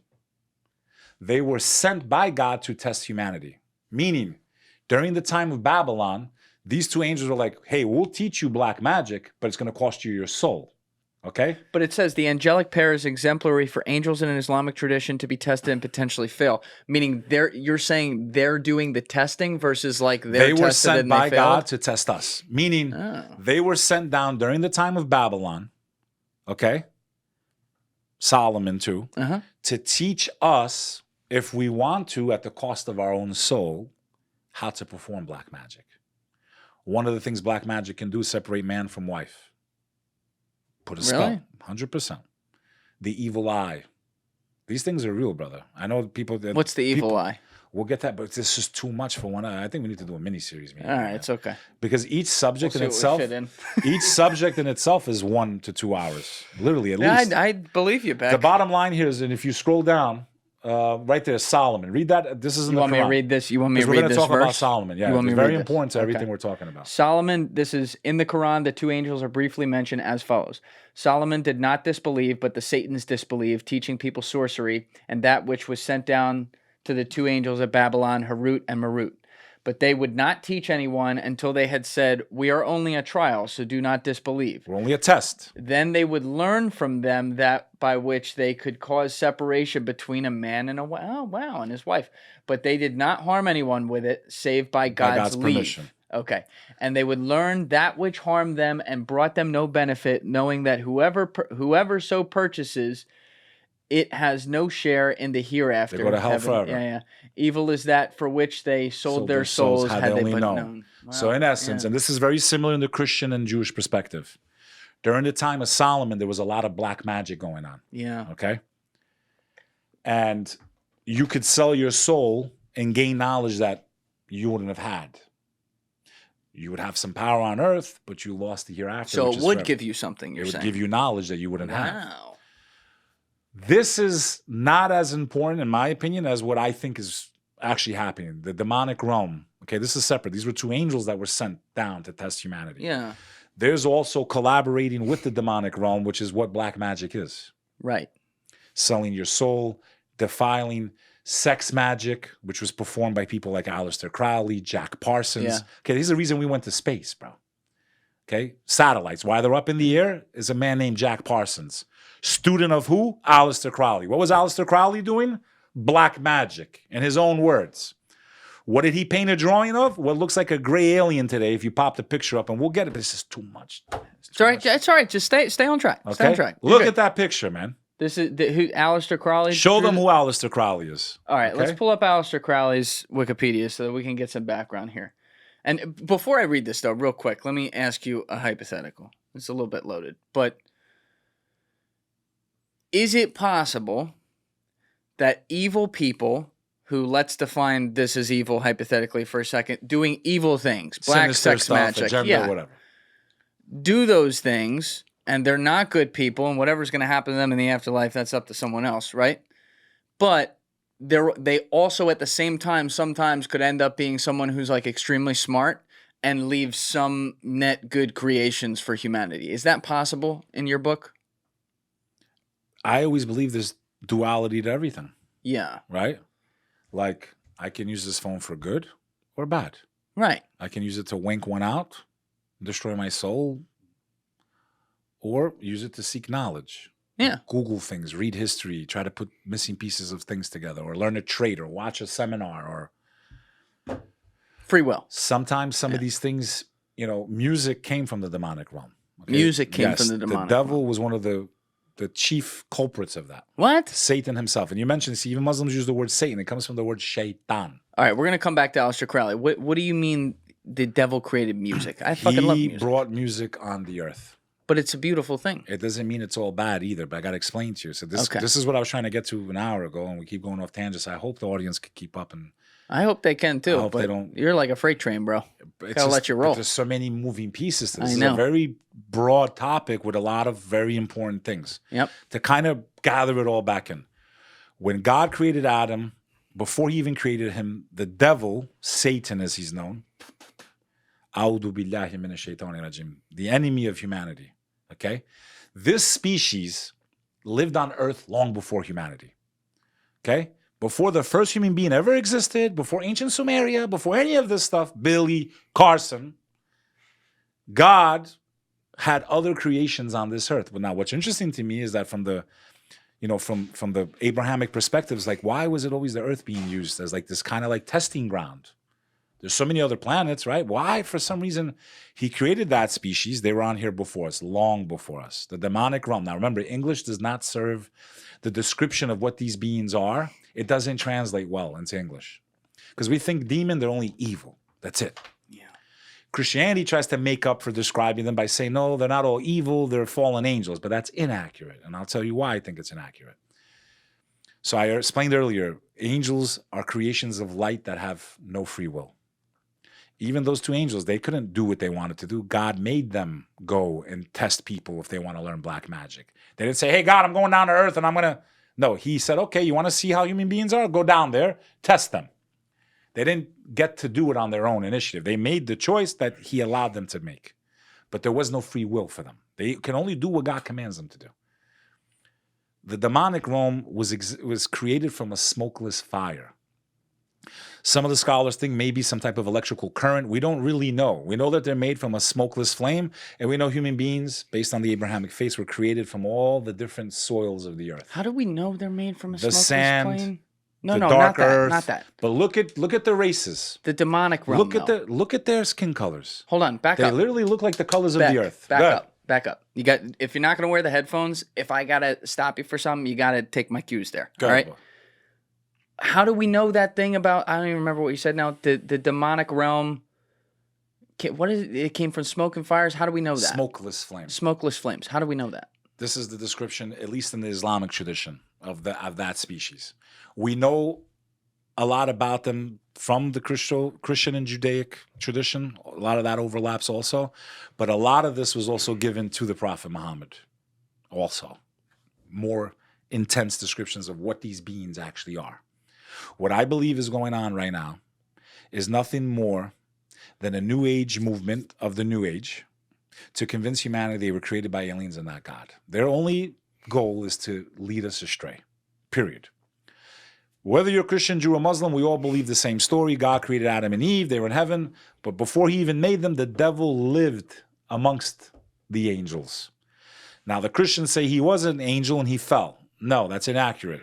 He was of the demonic realm. He lived on this earth. They're known as the jinn in the Arabic language. Yeah. The jinn are a species created from a smokeless flame. Could be an electrical current. We don't know exactly. But this is based on oral This testimony? is even explained in the Quran. It also says so a it's based smokeless flame. It's based on oral testimony. It's in the books, and it's also in the hadith, Okay. which are the recorded sayings of the Prophet, but not all hadith are authentic.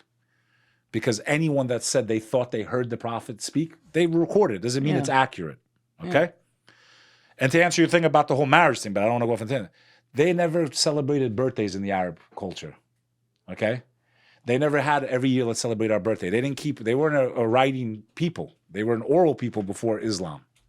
That's when they started keeping calendars and records and all that. This is all historical fact. But getting back to the point, this demonic realm, known as the jinn, lived on Earth long before humanity. And there was another species even before them, but we know nothing about them. We don't know anything about them.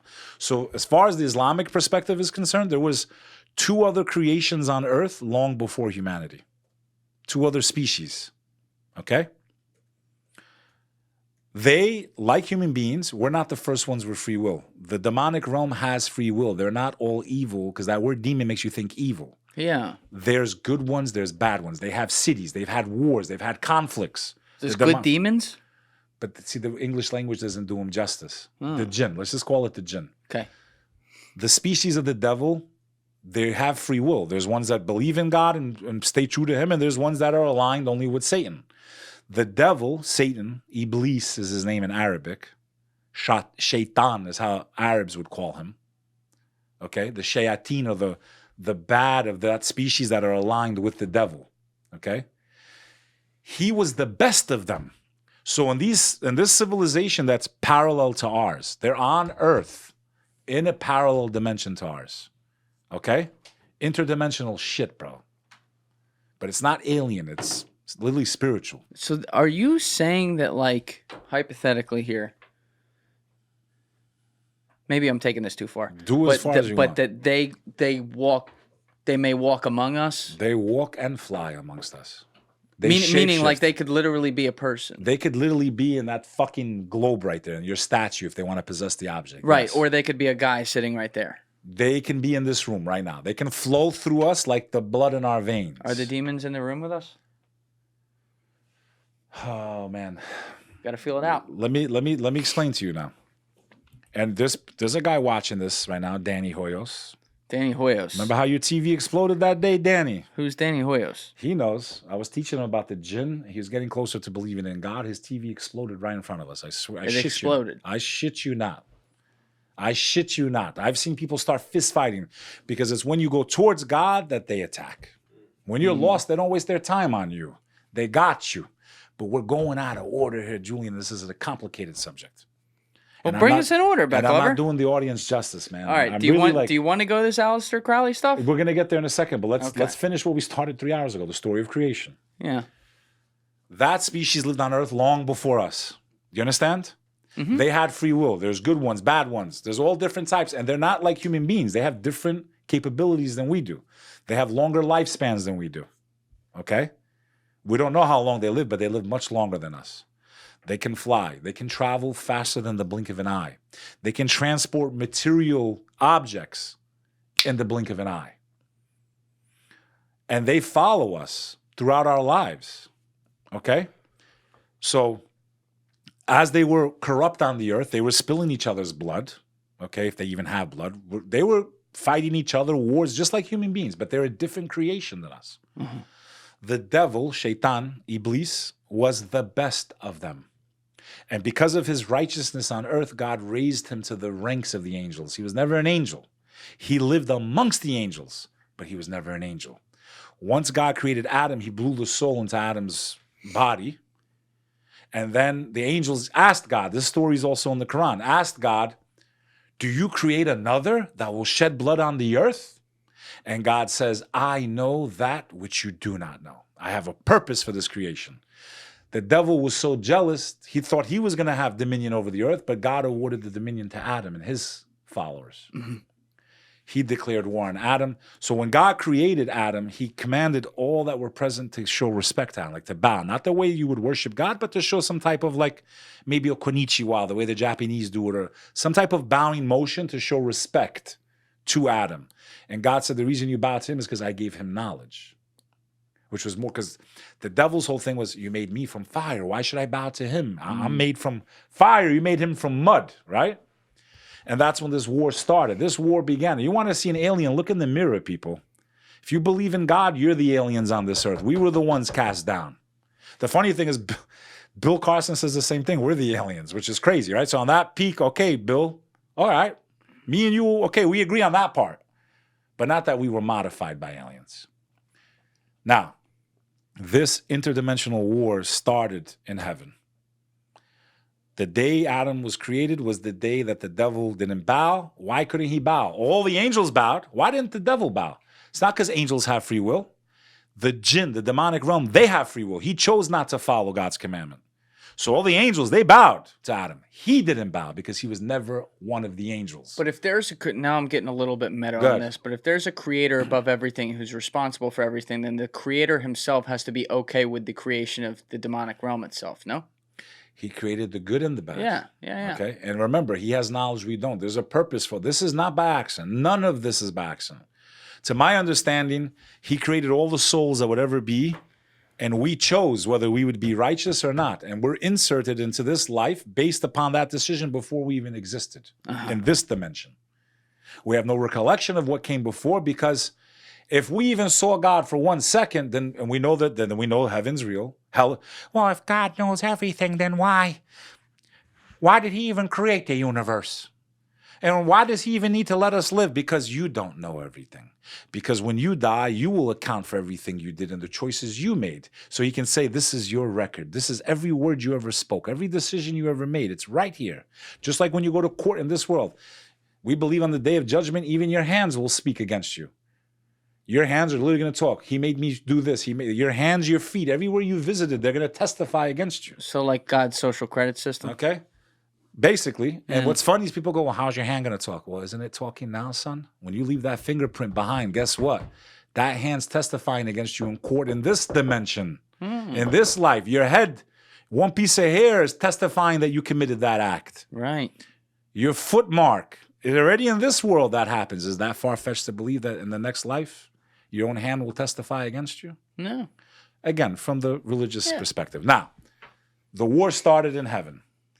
And when the devil disobeyed God's command, he said, you think they're so good? I'm going to show you how good they are. Just grant me until their time's over, and I'll show you just how many of them are ungrateful.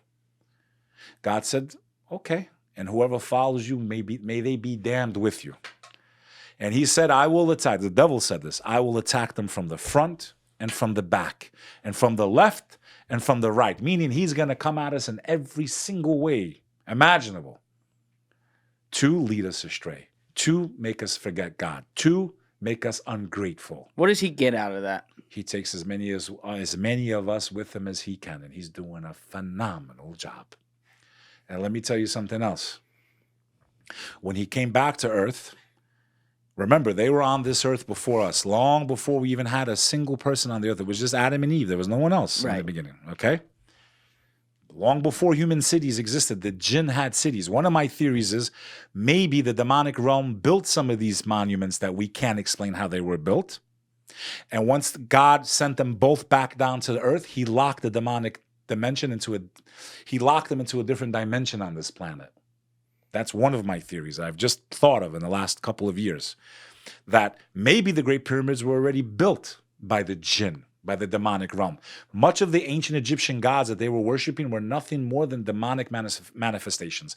The reason all these hieroglyphics are the same is because once the devil was able to convince one civilization to go astray, why would I change my tactic? My tactic is to lead as many of you away from the belief in one God. He used the same tactics throughout time, throughout history, which is why many of these pagan gods are similar. They're not Annunaki bullshit. These are demonic conceptions that were inspired to previous civilizations before revelation kept coming down to bring people back to the path of God. And this is their objective. And now they're in the final era. All right. And we Question need a little break. Question on this real fast before we go to break. If people have religion, in this case, let's use your term, demonic religion, passed down to them in culture, meaning that's just like you said, you don't choose where you're born. That's what's taught to them. They're taught that these things that maybe, for the sake of argument, aren't what God really is, but they're told that's what it is. From the minute they're born to the day they die. And so they worship them. But let's say people among that population are really good people. I don't think that's Satan winning. I think that's Satan, if under your logic here, I think that's Satan showing, right? But like, if people are still good people, he doesn't want that. So if people are good, maybe they're not worshiping the right person, so he likes that. But like everything else about many of them is good, then I think he's net losing. God never destroys a nation until he sends them a messenger, until he sends them a prophet. He didn't destroy ancient Egypt until he sent Moses. He let them see the miracles. Okay? And all of this is connected. Okay? The black magic, Pharaoh was doing black magic. That's a fact. Yeah. If you watch the movie with Charlton Heston, when Moses comes there and he's like, oh, I'm going to throw my rod. And he's like, bring me my sorcerers. And this story's in the Bible. The story's also in the Quran. He throws the rod down. And the Pharaoh goes, bring me my magicians. And they throw theirs and they turn into snakes too. But then the snake that Moses' rod turned into ate the snakes of Pharaoh's magicians. And those magicians were like, we believe in the God of Moses. And Pharaoh told them, oh, you believe in his God before I give you the right to? I'm going to have you both crucified. They said, do with us what you will, but we worship the God of all creation. Okay? They were performing black magic, rituals, worshiping the jinn, in my opinion. Demonic beings throughout history, they kept using the same tactic over and over again to different civilizations. Where music comes into the picture, the first encampment of humanity came from the children of Adam. Adam had many children. Each set that was born in the womb, okay, was brother and sister. They couldn't marry each other. But the next birth, this is what they believe, okay? Yeah.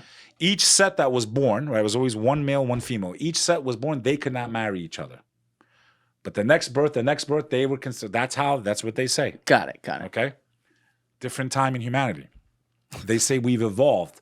No, we've de-evolved. Not in certain states. But we've de-evolved as far as lifespan, okay? Lifespan, we know from Noah of the Ark, we lived 950 years. He lived for 950 years. Yeah, he was a trooper. We know that Adam was, how many cubits? Adam, the first human being, I think he was 60 feet tall or 30 feet tall. I'm sorry. So he was a Billy Carson giant? Okay. We know this from the Muslim perspective. Wait, 60 feet tall? The first human beings that lived on earth before the great flood of Noah, which every ancient civilization has a story of the great flood. Why do they all have a story of the great flood?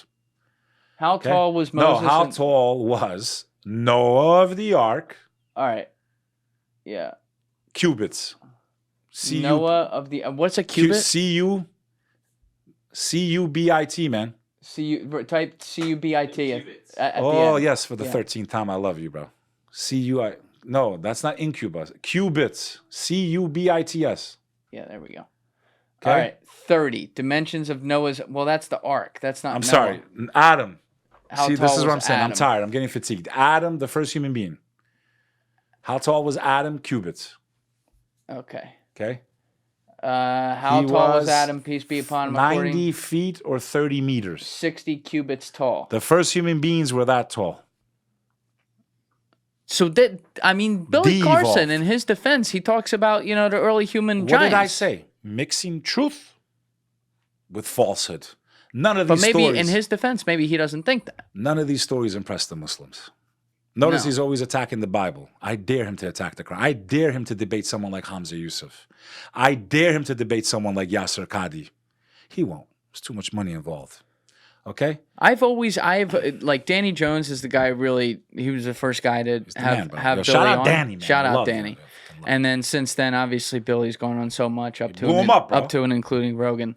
But he's probably the most requested guest I've ever had, and I've always shied away from doing it because I feel like he just goes way too far. Like his partner in some of his books, Matt LaCroix, has been on my podcast 4 times. I think Matt goes too far on stuff too, but like Matt's simpatico with a lot of things, and like he loves the history, and I think he has some good thoughts there and can be reeled back in on some things. Billy, I think, goes way too far, but it's interesting because he's catching a lot of strays in an episode like this, and I'd love to hear I'm going to be honest, I'd love to hear what he had to say to defend against some of the things you're saying. Again, He has a right to believe whatever he wants. Yeah. His belief is no more provable than people want to try to discredit mainstream religion for. Period. Okay? Mistranslating stuff, acting this and that. Does he speak Aramaic fluently? Does he speak Hebrew fluently? Does he speak Sumerian fluently? Come on, man. So all I'm saying is, and again, this episode's not about him. I'm just saying these new characters that are appearing, okay? Yeah. Some of them may be involved in this agenda. Some of them may truly actually believe this stuff, or some of them might just be in it for the money. Yeah. Okay? You started this tangent with the music thing, though. Can you explain that? So after Adam and Eve started to procreate, the first murder happened on earth when Cain killed his brother Abel. Right. Okay? That was a tough one. And took his wife because he wanted his wife. Yeah. Once he killed his brother, he took his wife, he went down, because the first human beings lived on mountains. They lived amongst the mountaintops based on this tradition, okay? Adam commanded his children, do not go down from the mountaintops and do not mix with the children of Cain. So, to my understanding, it was the women of Abel, that community, that were beautiful, the men were ugly, and the men of Cain were handsome, and the women were ugly, or vice versa, okay? One side had beautiful women, one side had handsome men, and vice versa. The women were ugly on that one, and the men were... So what happened was the devil, Satan, Iblis, our enemy since day one, before we were even created. This started in heaven, not on earth. He shapeshifts, because that's what the jinn can do. The jinn can shapeshift. They can fly. They can possess objects. Okay? And we know this from Solomon, and we're going to get into that. He goes amongst the children of Cain as a man, shapeshift, right? They use the term shapeshifters. They're shapeshifters. You ain't teaching people that believe in God anything new with all these fancy terminology. The grays and the shapeshifters. My friend, demons. The devil was a shapeshifter. He went to the children of Cain and started banging on things and teaching them how to blow into wind instruments. He taught them how to make music. Then what happens? The weekend has been going on since day one in this world. The weekend, getting together and dancing and having fun, has been going on earth since the beginning of humanity. The children of Abel that were still up in the mountains, right? The good children of Adam, Abel, the good children that didn't, commit any horrific acts, they would hear the music on the weekends and they came closer to the encampment of Cain. Eventually, through that music, they mixed. That's the story of how music came to humanity. Watch a movie without music. It could be the saddest movie in the world. I guarantee you, no one's crying. Not as many people are going to cry. But isn't it But when that music hits you, you must die now. Pop, pop, pop, pop, beep, beep. You like this.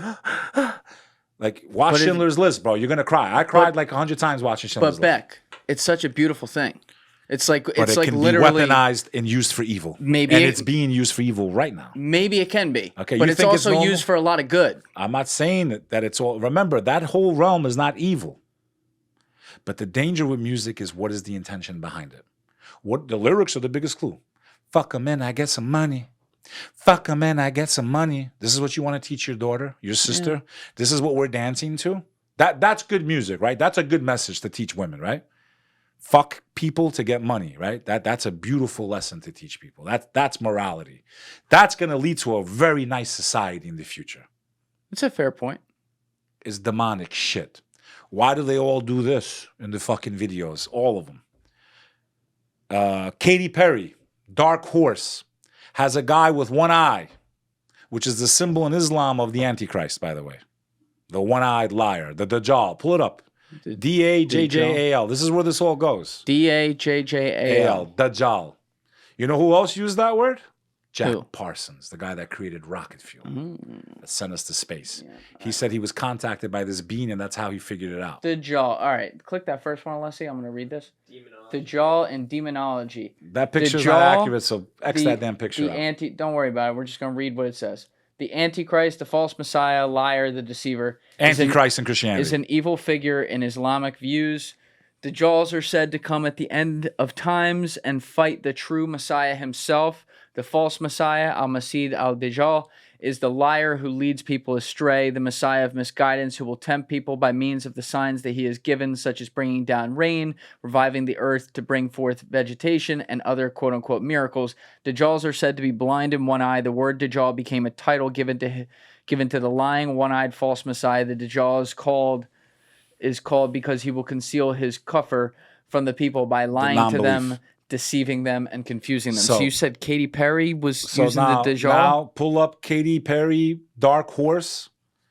In the video, she's imitating who? Pharaoh. Pharaoh's doing what? Black magic. I'm coming at you like a dark horse. All right, just do images. Don't play the music. Yeah, we can't. Don't play the music either. Okay, in this video, which by the way, now go to the one-eyed picture there. You see?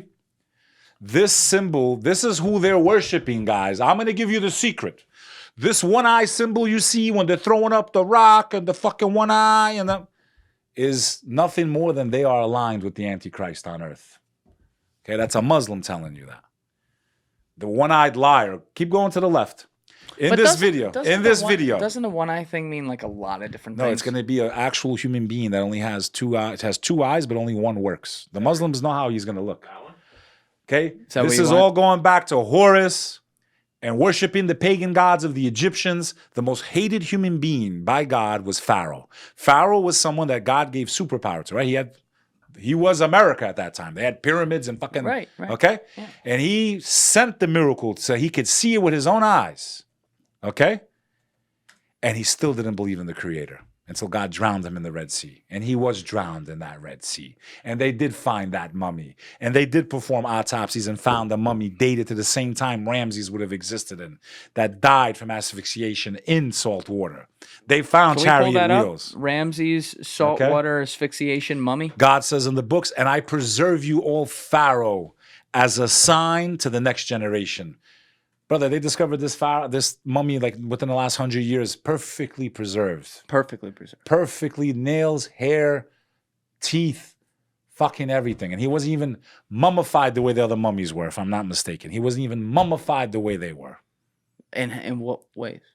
I'm not sure. Again, I'm pointing you guys. You guys go do the homework. All right, he's pulling it up right now. I see it. Okay. Right there. All right, let's grab this. Ramses III, one of the mummies that has been tested for DNA. A 2016 Wikipedia entry lists Ramses III as having been tested for mtDNA and Y-DNA. Another analysis found that the genetic remains of Ramses III, along with Tutankhamun, were most closely related to sub-Saharan Africans. Do we have a picture of it? Click that video down there. Look at that video. Click that video real quick. Yeah, good. Put this up. And I'll give it some sound. Okay, who is this? All right, let's stick that there. So much, Emily. It's always a pleasure. First, let's start with some news that just made news in scientific journals about researchers and scientists that have been able to take DNA of Pharaoh Ramses II and generate a model of what he looked like. Talk about why this is so interesting and why mummifying these pharaohs is leading to us being able to actually DNA test these bodies today. So first of all, the whole science around mummification is great because we can learn not only about their DNA, but we can really learn how they looked like, about their disease, the habits, what they ate. And we have a whole idea of how these Egyptians look like. It's very interesting because we have all these burials and all these mummies. And the riddle of these ancient people and to see how they look like maybe can also help us to trace, the race of today back then to Egypt. Wow. Now, also, you just listened to the interview with Dexter. Perfectly preserved. Okay, let's pause that. He's a friend. Now, first of all, in the Quran, which came 1,400 years before they found this mummy, okay? Yeah. They didn't know they were going to find it, right? Yeah. How could the prophet have known they're going to find it? They didn't. In the Quran, it says, pull it up, and on this day, O Pharaoh, we preserved you as a sign for those who don't believe. Quran, and on this day, O Pharaoh, we preserved you as a sign for those who don't believe. So that you may be a sign for them. His fucking fingernails, perfectly preserved. Yeah. How could the Prophet Muhammad have known that? Something divine? Possibly? Again, I'm not here to push my faith. I tell people, go study. The truth is out there. Okay. We are under demonic attack. I don't care if you're a Christian, a Jew, or a Muslim. This is the truth. That's Surah. That's chapter 2 of the Holy Quran. You want me to read this? Please go ahead. Okay. In the Quran, Surah Al-Baqarah 49-1 states, "And remember when we delivered you from Pharaoh, people who were affecting you with a horrible torment." This verse means that Allah saved the children of Israel from Pharaoh's people with the help of Moses after they had been subjected to torture. The verse comes after Pharaoh had a dream in which he saw a fire emerge from All right, this... Now go to the next part. Oh, the next one. "O Pharaoh, we shall today preserve your lifeless body so that you may become a sign of warning for those who come after you. Indeed, most of the people are neglectful in understanding our signs. So this day we shall deliver your dead body out of the sea that you may be a sign to those who come after you." Now that's some pretty raw stuff right there. That's isn't pretty it? raw. Yeah. Okay. 1,400 years ago, a man that can't read and write gave this verse. Shout out Muhammad. Yeah. Okay.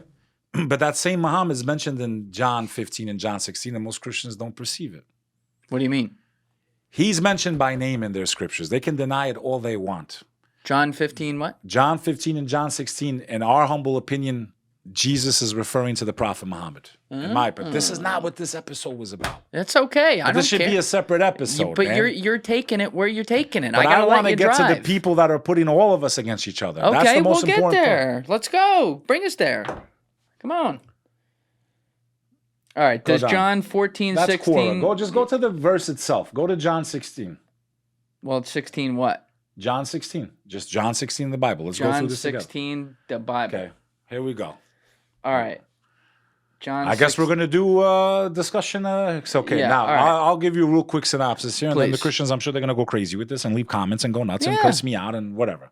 Love it. First and foremost, in John 15 and John 16, Jesus Christ is telling his disciples that he's in trouble. Now imagine God's in trouble. He's got to tell his guys, I'm in trouble.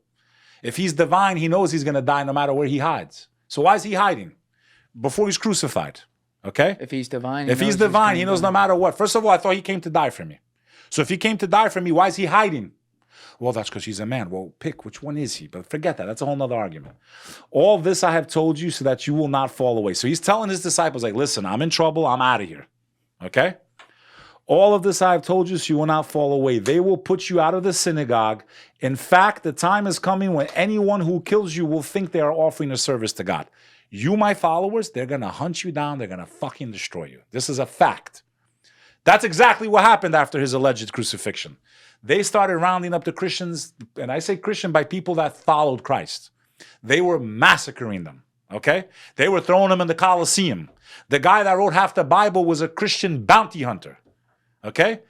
That's like if you're Jewish, the Germans are wiping out your people, and then all of a sudden it's like, hey, we're going to give you this book. That's who gave you half your New Testament? The guy that was hunting down Christians and massacring them? Really? And you think it was the... Saul? Saul, also known as Paul. Right. Now, He was massacring Christians? He was a Christian bounty hunter. Massacring the first followers of Christ. God's going to reward that, right? Come on. They will put you out of the synagogue. They will do such things because they have not known the Father. They don't know God or me, Christ is telling them. I have told you this so that when their time comes, you'll remember that I warned you about them. I did not tell you this from the beginning because I was with you. But now I am going to him who sent me, and none of you ask me, where are you going? Rather, you are filled with grief because I have said these things. But verily, I tell you, it is for your good that I am going away, because unless I go away, the advocate will not come to you. The advocate? Well, who's Christ talking about? We're reading this in what language, Julian Dorey? Well, right now, English. What language did Jesus Christ speak? Not English. He spoke Aramaic. Yeah.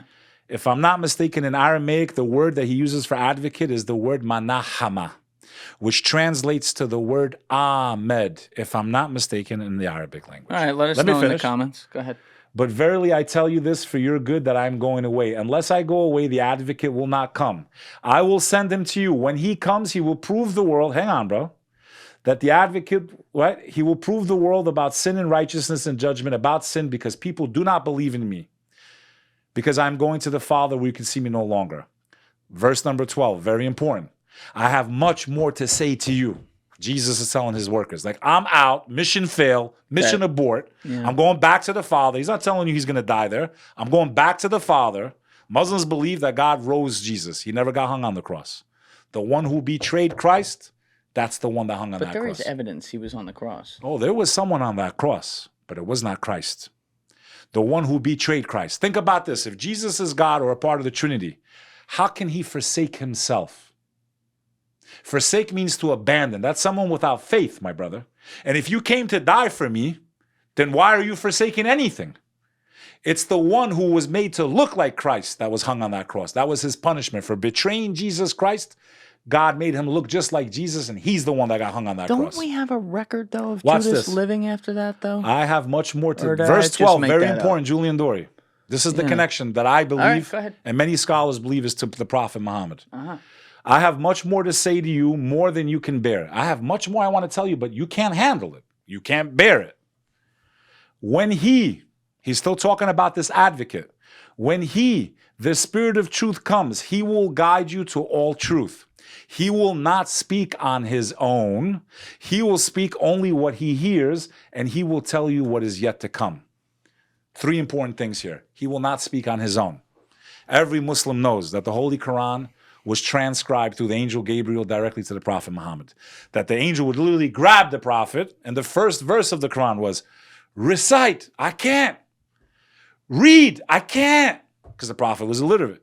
Read in the name of your Lord, who created you from a clot of blood in the womb of your mother.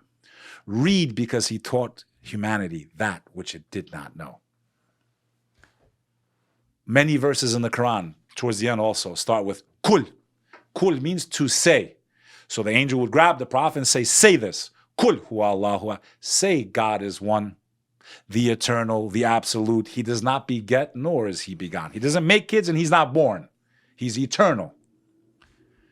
He will not speak on his own, but whatsoever he shall hear from the Father, he will make it known to you. And you'll know that he's from us because he will confirm me. Here we are 2,000 years after the alleged death of Jesus Christ. What other human being came to earth? Now, the church tries to say, he's talking about the Holy Ghost. No, he's not talking about the Holy Ghost. Any Christian that's being honest will tell you the Holy Ghost is something that inspires you inwardly. It's not something that speaks outwardly. I can't see the Holy Ghost talking. The Holy Ghost can inspire me and I say something, but I'm not going to see the Holy Ghost preaching out in the open. I'll see it through another person. You get my point? Yeah. He's clearly describing someone that will come after him, like a person that will be transcribed to communicate what's coming next, which will tell of end times, and which will do what? Confirm him. Today, 2 billion people that are not Christian believe Jesus Christ is the Messiah because of a man named Muhammad. Because of a man who told them that he was sent by God, he was born to a virgin, and his mother has an entire chapter in the Quran called Mary. They do believe he's the Messiah? Absolutely, but that doesn't mean divine. What? That it means the anointed, the chosen one. Right. Jesus Christ was chosen to bring the Israelites back onto the path of God. They kept going astray. They kept dabbling in fucking black magic in Babylon. Okay? They did this shit. Not all of them, but they did. They were cut off from source. When they didn't accept Christ, they were reconquered again. But Babylon was even like run by the Persians and shit at some I understand. points. Yeah, that's when they got freed. What? When the Persians reconquered Babylon, then they told the Israelites to go back and they built the second temple, and then Christ came. What was that, like 500 BC, something like that? Yes, then Christ came. The second temple. The third one goes up, my friend. It's bye-bye. When you see that temple, wait for the one-eyed liar.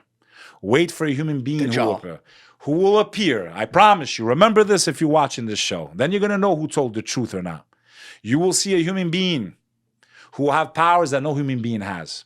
He will speak things and have power when the world is in complete and utter destruction. Famine, starvation, global warming, whatever you want to call it, wars.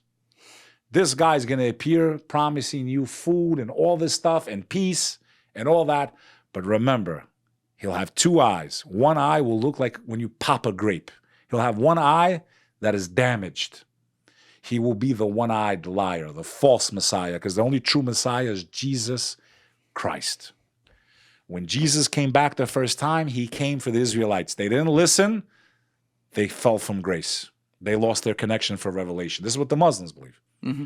So then from the house of Isaac, God went to the house of Ishmael for the final revelation. They don't believe Islam is a new religion. They believe because we allowed the corruption. I believe in the gospel of Jesus Christ. We don't have his gospel. We have Mark and Luke and Matthew and Paul, who wrote half the Bible. Paul, someone that was executing Christians. Okay? This is the theory the Muslims have. Whoever betrayed Jesus Christ was the one that was hung on that cross.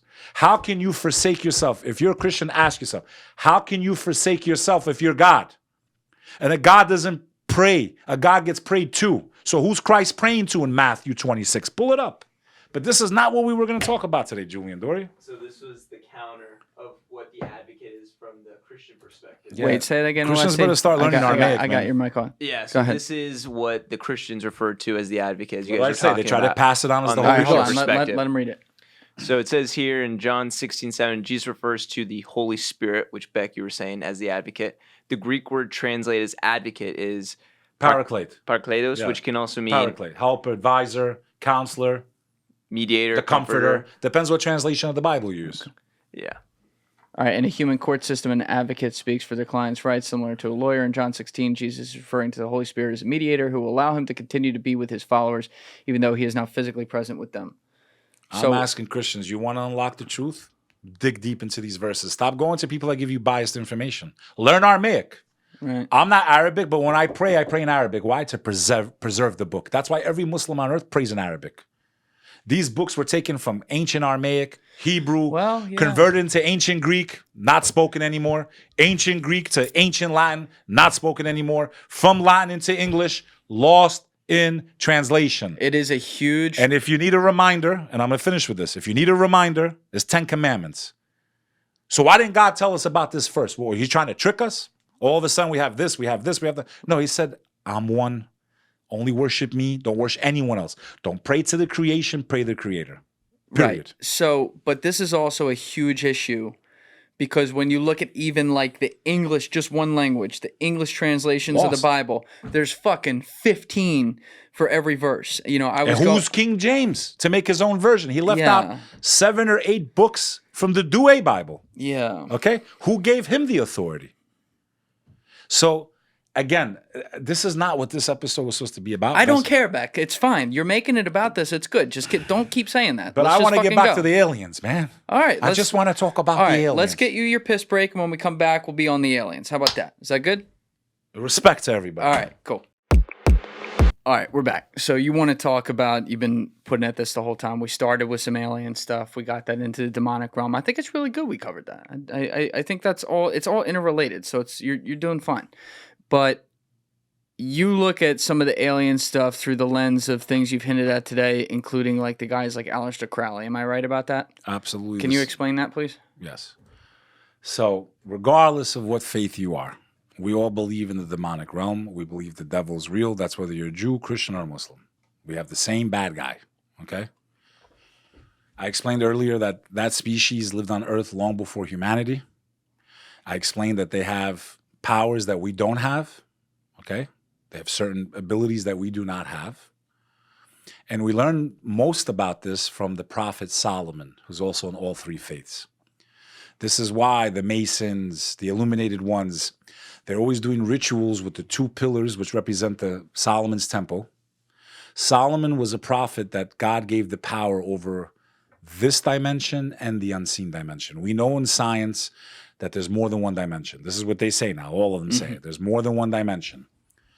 My question is, do you not think there might be something living in that dimension? This is where the dangers of technology like CERN, we don't fully understand. I think they may be opening wormholes to parallel dimensions where that demonic realm may be able to come into our realm with their powers. The power to shapeshift, the power to travel faster than the blink of an eye and bring you back objects. We know this from Solomon. They helped Solomon construct his temple. He used to command the demonic realm, okay, to jump into the deepest parts of the ocean and bring out pearls the size of, tennis balls. He decorated his temple with these jewels. We know that when he summoned the Queen of Sheba, which is present-day Ethiopia, she had a massive throne. This is in the Quran. You can also pull it up. And he told the jinn, the demonic realm, to bring back this massive throne before she made it to his kingdom physically. So she was already en route. He made the demons bring her throne in the blink of an eye. So when she appeared there, she's like, this is my throne. Like, how is my throne here? And then she realized that Solomon was a prophet of God with the powers granted to him by God. Okay? We know that they can shapeshift from the story of Cain. We know that they can inspire thought and attack us, what you would call telepathy, okay? To project thoughts into our minds. That little cartoon with the angel and the devil on your shoulder, that's real. They follow us everywhere we go. They know how we think. They know what we talk. They know what we speak. They know if you're upset at your wife, you should get revenge on her. It's that thought that you think is yours. It's not. Jeffrey Dahmer, or whoever it was, Son of Sam, the dog was telling him to do it. Yeah. By the way, one of their most favorite creatures to take shape of is a dog. Why? This is based on the Islamic tradition. Snakes and dogs. Why dog, though? They like to shapeshift into those more than anything else. I don't know why. It's very common for their species to do that. Where the dog whispers in your ear? No, but to take the form of a dog. Yeah. Okay? I truly believe pets, animals, can see that dimension. That's why sometimes a dog is screaming and you don't know why. They're seeing what you can't see. Or a squirrel. No, I mean, like, if there's nothing around and just for no reason barking and barking and barking in your house, they probably just saw one of these demons in your home. They can see things we can't see. Their eyes may not be shielded the way ours are. Because if we could see these creatures, then we know that the test that we're in the test of humanity, living this life, finding God, being righteous. If we knew that the devils were 100% real, then we know that heaven's real. If we could see God once, we wouldn't act to our true nature. We would say, well, God is real. I don't want to go to hell. And common sense would override what we would actually do. That's why we don't see God. If we saw him, then we would all be like, he's real, hell's real. I don't want to go to hell forever. I'm not going to kill people. I'm going to behave. That's why we can't see him. It's like seeing the answers to the test while you're taking the test. But this dimension, okay, they live parallel to us. One of my theories is just like they helped Solomon build his temple, is that either A, they had built these temples and these pyramids themselves, or B, the communities that worship these beings gave them the knowledge how to do these things, or even help them construct these things. So you're saying... Remember, they were sacrificing people left and right, the Aztecs, pulling hearts out. That was to these demonic beings. So these demonic beings are what Aleister Crowley drew? Summoned. Well, Aleister Crowley, ask yourself, guys, we don't have hours and hours to go over this stuff. I've spoke about this on many podcasts. I did it with Nino Rodriguez, former heavyweight boxing champion of the world. I did this on Danny Jones, and I'm doing it here with you. Ask yourself, if you don't know who this person is, you have no idea of the world we live in and the influence people like this have had. Okay, you want me to read his bio? Aleister Crowley is the key to understanding that most of the technology we have today, this alien agenda, all goes back to him. Okay, so it says Aleister Crowley was an English occultist, philosopher, ceremonial magician, poet, painter, novelist, and mountaineer. He founded the religion of Thelema, identifying himself as the prophet entrusted with guiding humanity in the Aeon of Horus in the early 20th century. A prolific writer, he published widely over the course of his life. Born to a wealthy family in Royal Lamington Spa, Warwickshire, Crowley rejected his parents' fundamentalist Christian Plymouth Brethren faith to pursue an interest in Western esotericism. He was educated at Trinity College at the University of Cambridge, where he focused his attentions on mountaineering and poetry, resulting in several publications. Some biographers allege that he was recruited into a British intelligence agency, very interesting, further suggesting that he remained a spy throughout his life. In 1898, he used the esoteric Hermetic Order of the Golden Dawn, where he was trained in ceremonial magic by Samuel Liddell McGregor Mathers and Alan Bennett. He went mountaineering in Mexico with Oscar Eckenstein before studying Hindu and Buddhist practices in India. In 1904, he married Rose Edith Kelly and they honeymooned to Cairo, Egypt, where Crowley wrote down, quote, the Book of the Law, a sacred text that serves as the basis for Thelema, which he said had been dictated by a supernatural entity named Aiwas. Announcing the state of the Aeon of Horus, the book declared that its followers do what thou wilt and seek to align themselves with their true will through the practice of ceremonial magic. And that's the opposite of what the word Muslim means. Okay. Muslim means one who submits their will to God. So if you're doing as thou will, you're following your desires, you're following the demonic realm. Okay, I'm just going to finish this part. So after the unsuccessful 1905 Kanchenjunga expedition and a visit to India and China, Crowley returned to Britain, where he attracted attention as a prolific author of poetry, novels, and occult literature. In 1907, he and George Cecil Jones co-founded an esoteric order, the AA, through which they propagated Thelema. After spending time in Algeria in 1912, he was initiated into another esoteric order, the German-based Ordo Templi Orientis, rising to become the leader of its British branch, which he reformed in accordance with his Thelemite beliefs. Through OTO, Thelemite groups were established in Britain, Australia, and North America. Crowley spent the First World War in the United States, where he took up painting and campaigned for the German war effort against Britain. His biographers later revealed that he had infiltrated the pro-German movement to assist the British intelligence services. In 1920, he established the Abbey of Thelema, a religious commune in Cefalù, Sicily, where he lived with various followers. His libertine lifestyle led to denunciations in the British press, and the Italian government evicted him in 1923. He divided the following 2 decades between France, Germany, and England and continued to promote Thelema until his death. Crowley gained widespread notoriety during his lifetime, being a drug user, bisexual, and an individualist social critic. Crowley has remained a highly influential figure over Western esotericism and the counterculture of the 1960s and continues to be considered a prophet of Thelema. He is the subject of various biographies and academic studies. Whoa, there's a lot on the bone who's there. his best friends?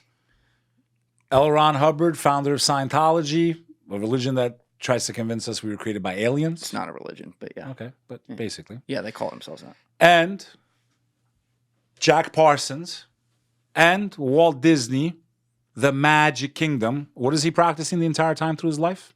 What does it say? Magic, right? Well, that's Aleister. Yeah, and this is their teacher. Jack Parsons was doing all kinds of... Who was Jack Parsons? Pull it up. All right, let's pull up Jack Parsons. Okay, Jack Parsons was an American rocket engineer, chemist, and Thelemite occultist associated with the California Institute of Technology. Caltech. Parsons was one of the principal founders of both the Jet Propulsion Laboratory and the Aerojet Engineering Corporation. He invented the first rocket engines to use a constable composite rocket propellant and pioneered the advancement of both liquid fuel and solid fuel rockets. Why satellites went up in the atmosphere, my friend. Yeah, so following some brief involvements with Marxism, in 1939, Parsons converted to Thelema, the new religious movement founded by the English occultist Aleister Crowley. Together with his first wife, they joined the Agape Lounge, the California branch of the Ordo Templi Orientis, in 1941. At Crowley's bidding, Parsons replaced Wilfred Talbot Smith as its leader in 1942 and ran the lodge from his mansion on Orange Grove Boulevard. Parsons was expelled from JPL and Aerojet in 1944, owing to the lodge's infamous reputation and his hazardous workplace conduct. Mark Bunker, in episode 203, when he was in here, he's spent 30 years advocating against Scientology. He talked about this guy doing black magic sex Evil rituals. shit. Yeah. Okay, sex orgies, they do it during the menstrual cycle of a woman. Ew. Okay, when you scroll down, you'll see they were accused of doing stuff with young people underage, boys, a lot of crazy shit. Go down, watch. Wait, just slow. You gotta slow down there, buddy. Please, just take it easy. I know he's trying Go to down go a so little that bit we more. don't have Go down lag a little time bit more. Go on down the a little bit more. podcast. Okay, go down. Go scroll. Yeah, now you want him to scroll. Okay. Stop. Go down a little more. More. All government agencies funding stuff, doing stuff. Okay, why is the government giving these people money? Doing sick Well, shit. that's the interesting Go thing. down more. You're gonna see. Okay, all the Foundational- rockets, the jet fuel. Keep going. People can do this homework on themselves. Okay, Parsons remained dedicated to Thelma. He almost gave all his salary, blah, blah, blah. Scroll down. Crowley and Gemmer wanted to Smith removed head of blah, blah, blah. By mid-1843, all the U.S. became aware that Nazi Germany had developed the V-2 rocket, the military. Okay, L. Ron Hubbard and Babylon. See, it all goes back to the occult. Okay? Can you explain the occult to people? The occult are secret societies that claim to have more knowledge than the rest of us. Alchemy and all that stuff is related to the occult. Tapping into the demonic dimension, doing black magic and rituals to get knowledge, to get visions. And you think they can actually get that, like you were saying earlier? He says it himself. The guy that is the reason rocket ships have gone up. There would be no Elon without Jack Parsons and L. Ron. And that was why I brought up that question earlier. And he didn't just come out of nowhere either. That was why I brought up that question earlier of like, could someone evil leave something good that they got through quote unquote evil means that then humanity uses for good? Yes, we could possibly use it for good because we have free will to either not use it. I don't think we should have made A-bombs. That was definitely demonically inspired because some of the people that worked with them were on the Manhattan Project. They're all connected. Yet their figurehead was Aleister Crowley. You study Crowley and who he was connected to, then you understand the world that we live in right now and how we got the tech that we have. And it's not alien. It's demonically inspired technology. Jack Parsons himself said he had a vision where a being called Belial Dajjal, which was the word I showed you for Antichrist in Islam, gave him a vision saying, you are important for my work, so I'm going to help you unlock what you've been seeking. And that's how he got inspired to create this fuel that took us to space. It's interesting, though, that all these guys... Why would they make this all up? It's interesting that all these guys have ties to intelligence, though, too. And each other. Yes, but through Walt intelligence. Disney, the Magic Kingdom. Well, I wasn't speaking for Walt Disney, but these L. other Ron, guys. founder of Scientology, all Hollywood we know. Jack Parsons, space, weaponry, all of that came from what? A guy that was doing black magic that he studied in Egypt. Pharaoh was the enemy of God. Master magician. Those pyramids, in my opinion, were either created by the demonic realm or through them. You said that. This is all connected. This is how long this shit's been going on for.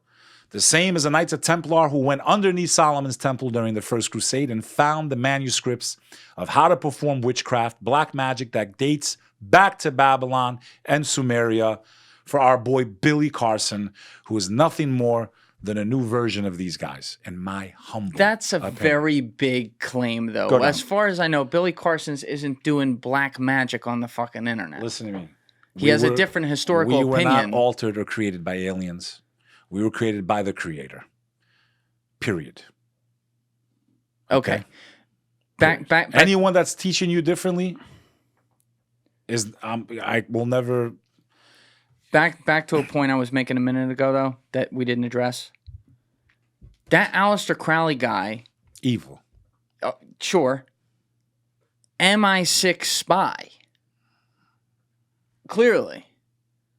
So did he even believe the shit he was doing? Oh, look at what Jack Parsons. I mean, you're probably not going to I know, and then he had ties, yeah. No, but look at even him, what it says right there. What does it say? Who did he help with rocketry? It says it right there. I think he scrolled. Where? The same government that's fighting right now in the Middle Okay, East. all right. Got it. Yeah, right there, look. Or by boom, boom, boom, opposed to his work for... See the word? There you go. Go read it, guys. I dare you to study their lives. You tell me, you think it's a coincidence? You think it's a coincidence that all these people that are performing rituals and all this shit are connected to the most influential people in our society? From the Beatles to you name it, gay rights activists, all there, all connected, all friends at this time where all of a sudden technology just goes like this. Right there in that time I think period. that I disagree. Okay. I think that's pushing way too far on creating a series of. For they have eyes, but they cannot see. Yeah, Julian but you're picking out individual examples of that, and you're not looking at the whole population. Look at this cluster of people. Every population, though. Hold on a minute. This is where I'll push back on this stuff. Every population has evil. Every single one, and they also have evil that overlaps with intelligence. I don't mean like intelligence like spy agencies. I mean people that are actually smart, but you can mean it both ways. Or opening Pandora's box. Sure. And so I think I think it gets real dangerous at any time, especially when there's horrible shit going on around the world where governments are doing terrible things. You got no argument for me there. I think it's really dangerous when we start to then point to, oh, well, they're all this type of person or that type of person. It's not. I mean, you could look at, people like to talk about the Freemasons and whatever, right? Shaquille O'Neal's a Freemason, right? 33 degrees, son. What happens on the 33rd level, most don't know. I don't know. Pull up a picture of them. Of the Freemasons? Just type in Masons. Freemasons. I want to show you something very interesting, bro. Pull it up. Point being, they think of Masons as like this monolithic, I'm not saying they're all bad, by the way. bunch of old white dudes or whatever, and I'm pointing out there's different types of them. But do you notice how when they do their rituals, it's always on a checkered board? It's the crossing of dimensions, Julian Dorey. The dimension of light and darkness. Solomon's temple, it all goes back to that. And what they have on their apron is one eye, the eye of Horus. Yeah, that's what everyone does. They all have the one eye. The eye of the Dajjal, the false Messiah. They find out on the 33rd level who they're actually working for, is what I think. That's my humble opinion. You think some of them leave when they find out? I think like Katy Perry's song, Dark Horse, once you come this way, there's no going back. Remember, when I showed you the example of the two angels that taught humanity how to do sorcery, Once you learned, you already sold your soul. It's too late. I think a lot of times these celebrities, when they realize what's really going on and they want out, I think that's why Britney Spears had a breakdown. That time when she was shaving her head, I think she wanted out, but there's no out. Okay? There's no out once you're in. So be careful what you wish for. You tell me why all these people that impacted science, space, this, that, entertainment, why are they all connected to this guy? You don't find that a little weird? Well, then I don't know that. You haven't proven that they're all connected to him. It's in their biographies. Look at who their best friends were. Look at who associated with them. Look at there's definitely who financed them. Look at who gave them money. Look at he's on the Beatles cover, for God's sake. Aleister Crowley Yes, he's on the Sgt. Pepper's Lonely Hearts Club Band. Can we type that album in? cover. Beatles, Sgt. All Pepper's occult shit. All rituals. When you're not wearing the headphones and we talk over each other, it's too much. That's why when I keep going like this, that's like I'm not saying shut the fuck up, but I'm saying shut the fuck up for a minute just so that we can get into search. All right. So that was Sgt. Pepper's Lonely Hearts Club Band, the Beatles, Aleister Crowley. Picture. Zooms in. You see? There he is. Right there. Now, who's all the other people on the cover there? Famous people, celebrities, whatever. Right. So if there's a lot of different people. Yeah, but why him? You going to pick a Satan guy? Satan worshiper? Is that how he's viewed by everybody? People that believe in God. People that believe in God. Who did that cover? Who designed that? I don't know. Did you show the picture of the gray that he painted with his own hands? Let me show you your aliens, guys. Yeah, I want to talk about this. Yeah, pull this up. Pull up Aleister Crowley. Aleister Crowley. Okay? Yeah. When he was in Egypt, the house of Pharaoh, the enemy of God, the most hated human being to ever live, was Pharaoh. Because he saw God's miracles and he still denied God. That's why God drowned him and preserved him perfectly as a sign for me and you to know that God's real. Uh-huh. This is the drawing Aleister Crowley makes of a being. He doesn't call it an alien, a being that came to inspire him. Lam. What does that look like to you? It looks like the Steven Spielberg aliens. Like a green alien. Yeah. That's right. Yeah. Okay. Worshipping these beings, working with them, performing rituals, black magic, sex magic, all types of things. Because to get loyalty from that dimension, you must defile your own soul. And there's levels to that shit. Sometimes they want, human stuff, When you get rid of a human being to show your loyalty, like what people do with animals to show their loyalty to a god, same thing with human beings, brother. Nothing's changed in this world. You think the Aztecs were doing that stuff for fun? Oh, how are they so perfectly aligned, their pyramids? Because the jinn, the demonic realm, has the ability to fly back and forth between the heavens and the earth. That's one of their powers, by the way. And this is from the Quran? This is from the Quranic explanation. They have the ability, they have knowledge. They were on earth long before us. Their sciences are way more advanced, their capabilities. So when they share this knowledge with certain civilizations, why is that so far-fetched? It makes a lot more sense than the whole alien story. They altered our DNA and they left us. No. After the Great Flood, as a mercy, God shortened our lifespans. Because less time to fuck up. It's a lot easier to be good for 60 years because we get real bored. I mean, I'm 40 years old, brother. I've done it all. I'm kind of bored. I've done it all. There's nothing. Oh, we're going to go to the club. Okay, I'm bored. I'm bored. Imagine living for 900 years. After a while, you're like, okay, I've been good for like 800. Let me fucking... You get... So I truly believe, okay, and I know it sounds funny, that after the Great Flood, which every ancient civilization, even Billy says it, after the Great Flood, the Great Deluge of Noah of the Ark, peace and blessings be upon him, because he was real. You're looking at me like I'm crazy.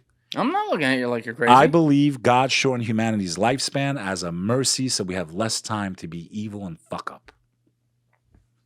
The shorter the amount of time, the less longer you have to stay good.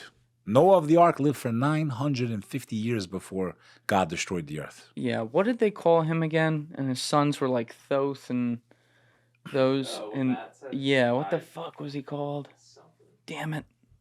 Yeah, you're right. A lot of these different sects of beliefs. Where this alien agenda started. It started with him. With Aleister. Through the New Age movement of the hippies and the LSD and the drugs and all the people in entertainment, they've been preconditioning humanity to believe we were created by aliens for the last Almost All right. 100 years. Where did he say he got that again? That was from a ritual? If I'm not mistaken, that was during a ritual that he did in the Pyramid of Giza. In the Pyramid of Giza? If I'm not mistaken. I know he did many rituals there, but if I'm not mistaken... You can do a ritual there? They let you in? Well, I don't know if he asked back then, and it was like the 30s or whatever it was. Okay? So, this is, right? All right, according to some, may just have been an avatar to make more famous spiritual beings such as Satan or Nythandalurip, while others have compared them to the Greys. Right. We got the, and I love these people that talk like they know so much about the space age, like the Pleiadians, and they have all these weird, like I feel like I'm listening to an episode of Star Trek, okay? They got you good, man. The devils and the demons, they got you guys good, man. And they got spokespeople like Billy making them look real and Terrence Howard, and this is where it all comes from. All right, hold on a minute, though. Let's think of it from a higher level. Forget the people and what they're saying on a specific level. From a very broad level. When you look at our universe, the known universe that we have, which, is fucking infinite, don't you think there is a mathematical almost certainty that there has to be intelligent life out there? There is other intelligent life. So those would be aliens, in no? Parallel dimensions. In parallel, and that's an acceptable answer, but also like within the universe itself, on some other planet somewhere, in some other galaxy. Then why does God keep using this planet, man? Something weird. Well, it's only that we know about this planet. We don't know about what God's doing on other planets. Of the flat Earth? I think it's fucking ridiculous. I think so too. So I'm not, but I do think that there's a firmament between our universe and the Creator. English. So not on the earth, but between God and the universe, there's a firmament that protects the heavens. Because even in the Muslim tradition, they talk about how some of the jinn would try to fly up to the heavens and steal knowledge. They would try to eavesdrop. Yeah. And God says, I strike them down with balls of flame, with fire. But yeah, that whole flat earth thing, I mean, some of them make some really good arguments and make you think, but, it's not a debate that I get into. It's crazy. I don't think they make good arguments at all. I think they're all fucking morons. I mean, it's so provably false.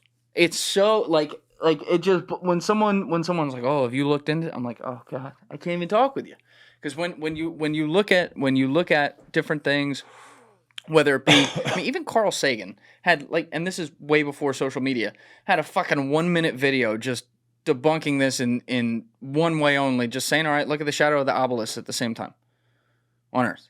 One's going to be longer in one place at the same time of day as the other one's going to be shorter in another place. Right there. There you got it. We've been to space. You can see the fucking shit. I feel like we're at a point in society where the powers that be have,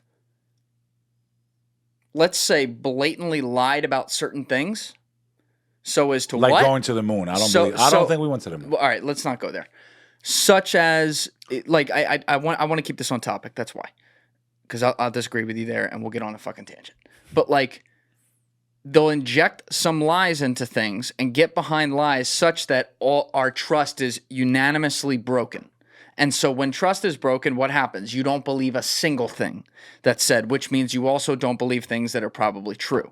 And so we're now living in a world where people are questioning every fucking Simple thing, facts, yeah. No matter how much of a waste of time it is or how ridiculous it is. But at the same time, you can have things like fucking Epstein or stuff like that are so clearly like something fucked up happened. Face, yes, bro. Absolutely. So all I want in the world is to have some dialogue of nuance of okay, let's judge things on their own, one by one. And if something sounds like it's ridiculous just because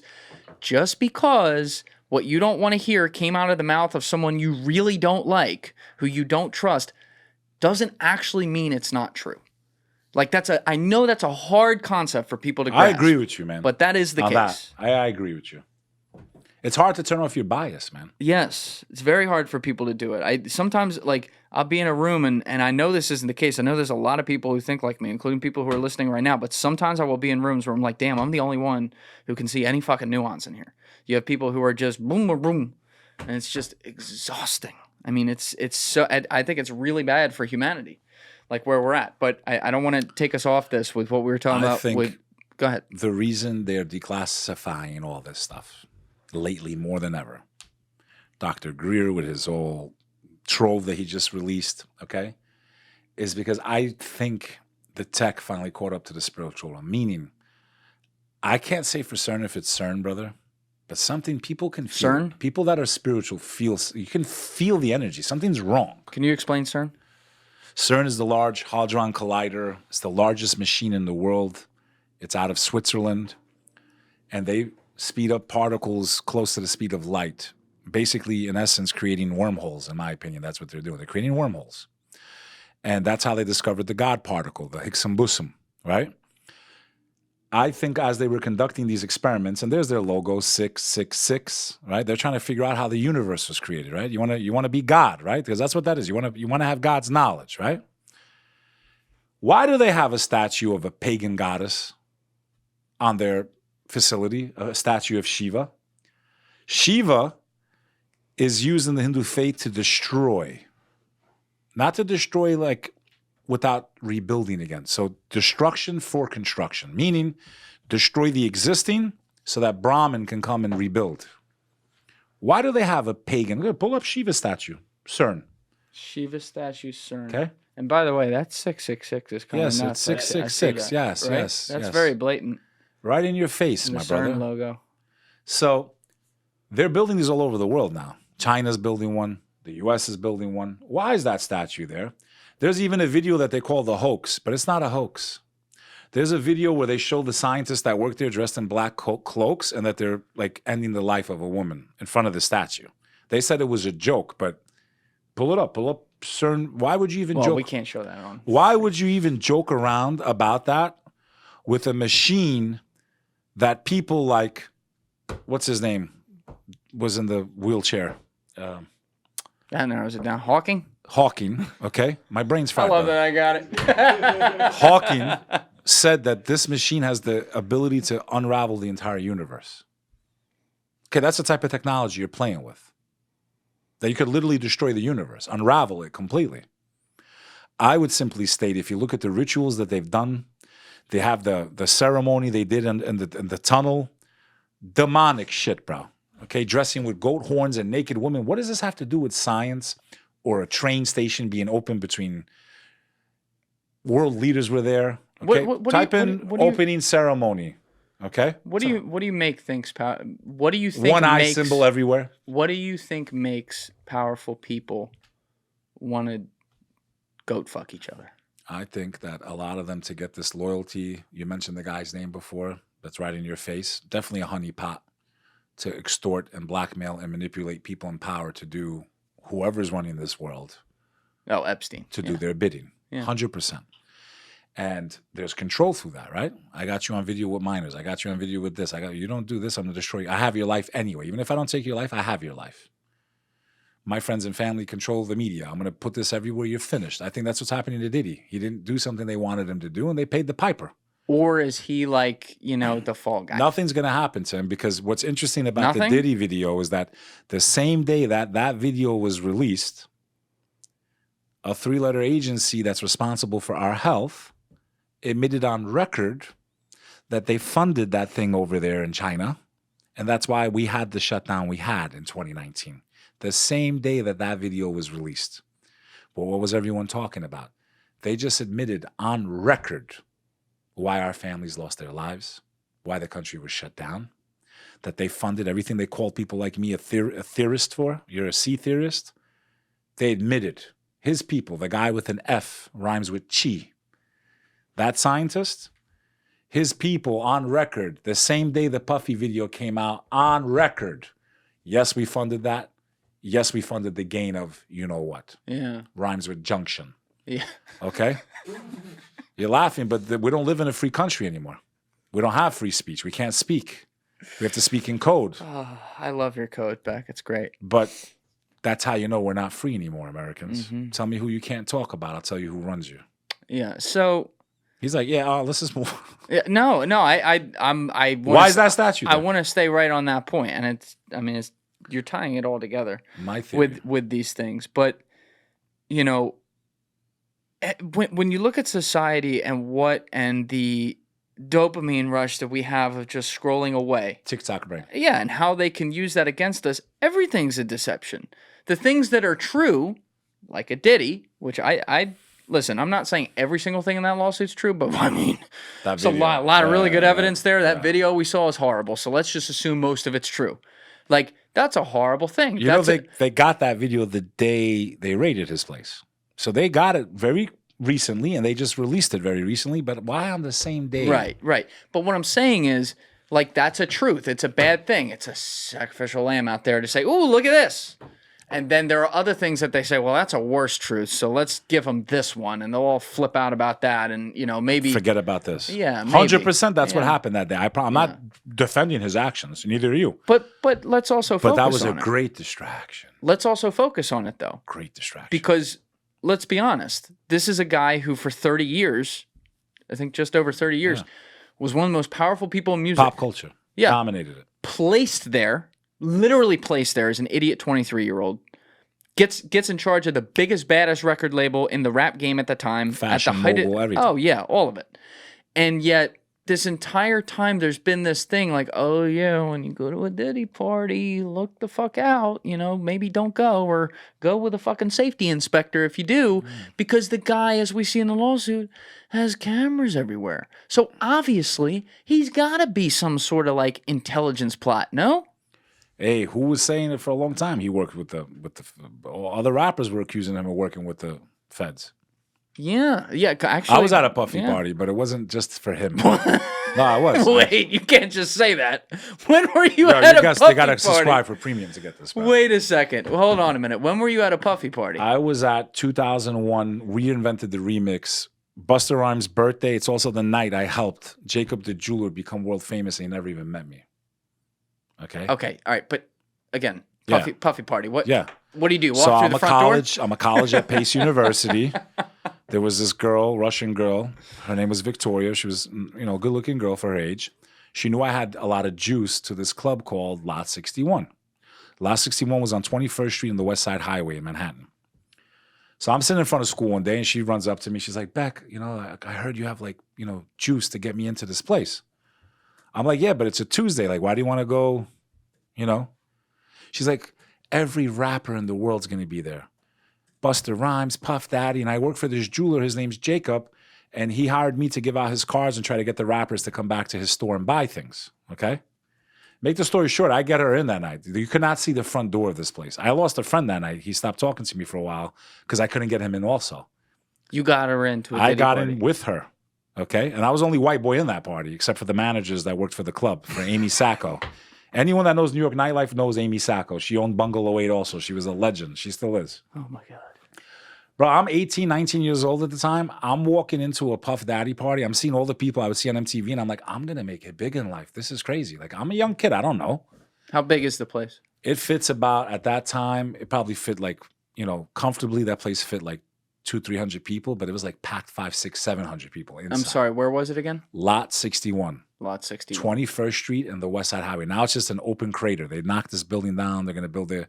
That's where I started in nightlife, actually. That's where I got my juice and started meeting people and hanging out with celebrities and stuff like that. Did you see anything weird? So now I'll tell you, so my interaction that night, first of all, I'm a fish out of water. I'm 19 years old. I'm wearing a suit, so they all think I'm some like high-level executive. I'm no one. I'm a fucking college student. This is before Google, before, you know, phones. Yeah. Okay, if you didn't know someone's face, you didn't know someone's face. The elite of hip-hop in New York City were there that night. Busta Rhymes' ponytail was from his head all the way to his ankle. That's when he used to have a very long ponytail. You can research it. I'm not making this stuff up. They released his album, We Invented the Remix for Puff Daddy. The song, Special Delivery, I like that. Special Delivery, the remix. So that album comes out. Everyone's there. I end up next to this guy. I don't realize who it is at the time. I put my credit card. I didn't have... Bottles were cheap back then. It was like $85 for a bottle of Moet. Today, a bottle of Moet is $700 in a nightclub in New York City. Yeah. A $30 bottle of champagne. Yeah. Okay?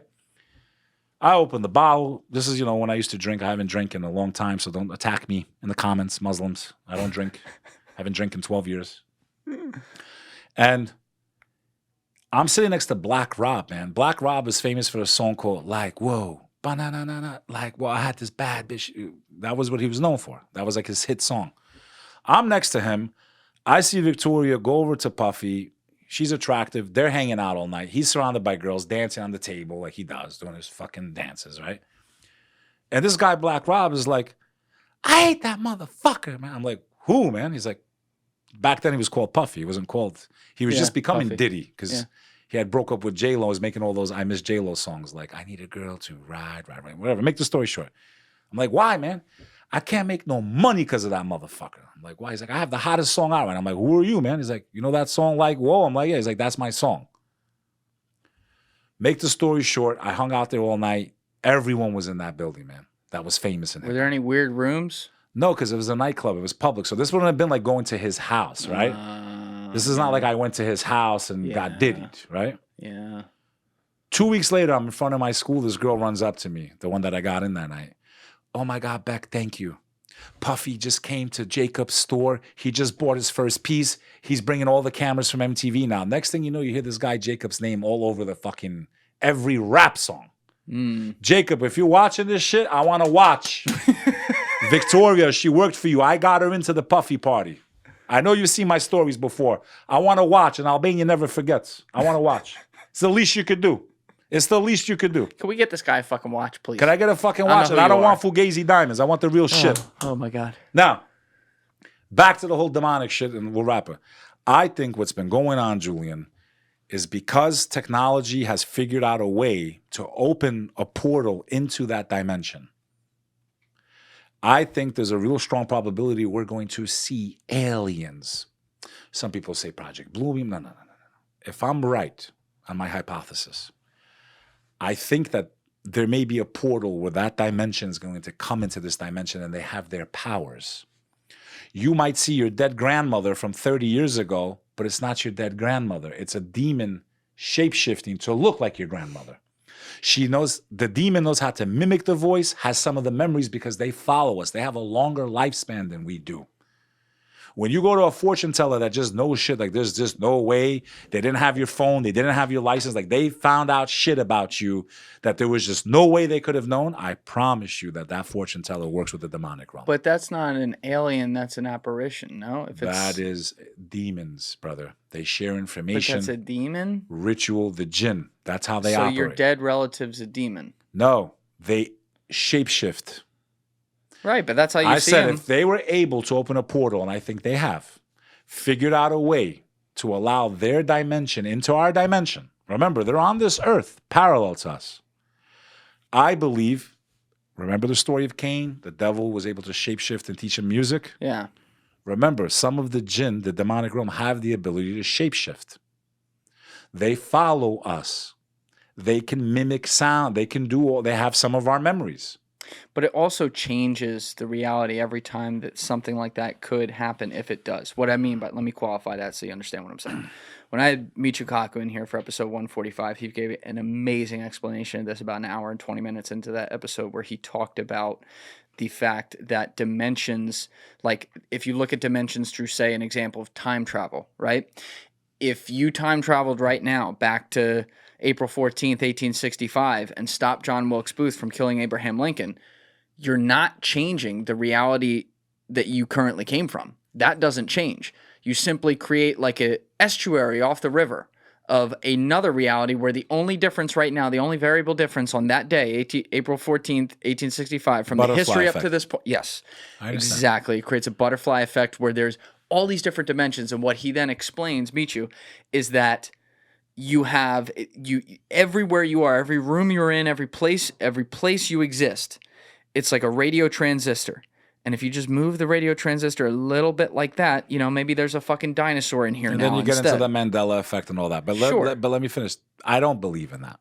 Okay. I believe there's other dimensions, but I don't believe we exist in all those different dimensions. You'd have to believe that. Yeah. So my version of that is no. I'm in this dimension. The demons are in their dimension, parallel on this earth, same time. We're both on the same timeline, but on different dimensions. Are you basing this off of the Quran? Based on, Islam, Judaism, Christianity. Okay. We can't exist. This is us. That's it. It's us. We're eternal beings. This is the gift that God gave us. We're all the dimensions are on one timeline. You understand? Yeah. It's just different. They're on this earth, but we can't see their cities and their world. They can see us, though. They have that ability. The best of them are the ones that stay away and they don't interfere with us. The ones that are aligned with the devil when he fell from heaven, okay, they want to destroy us. They want to lead us astray. If they were able to get into this dimension, it would be nothing more than to destroy and to deceive us. If they are able to keep their powers in this dimension, they can shapeshift into your grandmother to convince you that, hey, we made you. We cured death. Look, your grandmother's still alive. And you're going to see your fucking dead grandmother. Yeah. But it's not her. This is one of the theories for those that believe in God, or what Christians would call the bottomless pit. The bottomless pit. Just pull it up. Okay. Now, I'm joking. We got to have fun because I'm always too serious on these shows, and these topics are like really depressing, you know? Oh, my God. Your audience probably hates my guts right now. All right, we got it. Are you not entertained? This was the Shiva statue you were saying? Was that normal? Why is that there? Yeah, it's kind of weird. Why 666? Why are you playing with things that accelerate the speed of light? But it would be cool if like they had Zeus there or something. That'd be pretty cool. But this one has a different meaning. Yeah, just another pagan god, that's all. Yeah, but Zeus is like a gangster. Like, he's cool. It's a nice legend. Yeah, well, he liked us. Okay.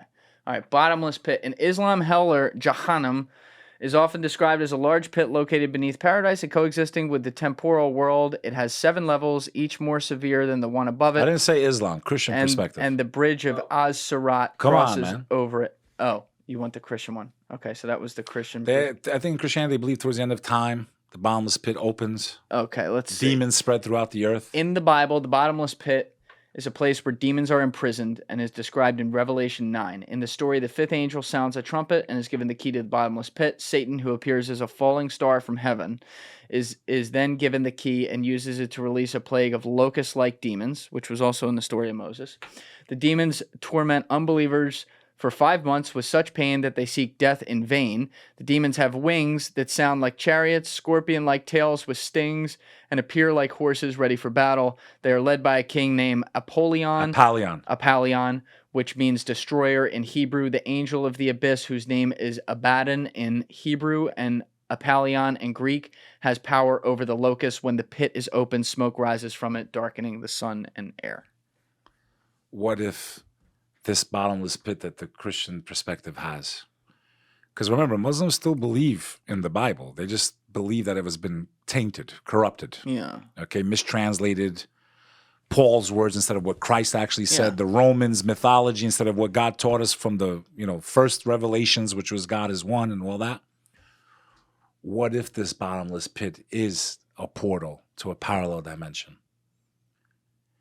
These aliens we're going to see that they're preconditioning us to believe in are nothing more, in my humble opinion, than this realm trying. It sounds like some Mortal Kombat shit. I know people think it sounds fucking crazy, but it's not any more crazy than what you're trying to make me believe. What if this is what it is? This technology figured a way to allow them into this dimension, and the human beings that work with them, like when they go to Bohemian Grove, you think it's normal that world leaders dress in cloaks in front of a 50? Well, if you ask Jack Sarfati, he says it's normal as hell. Yeah. Okay. Oh, no, we just go out there, they dance, they do plays, it's great. Yeah, and act like they're setting someone on fire. Yeah. In front of a 50-foot statue, the heads of every corporation in the world. I still love you, Jack. Okay. Go ahead. The heads of every corporation in the world with leaders and people. Seriously? And you think I'm crazy, but reality is stranger than fiction. That's not normal. Say what you want about AJ.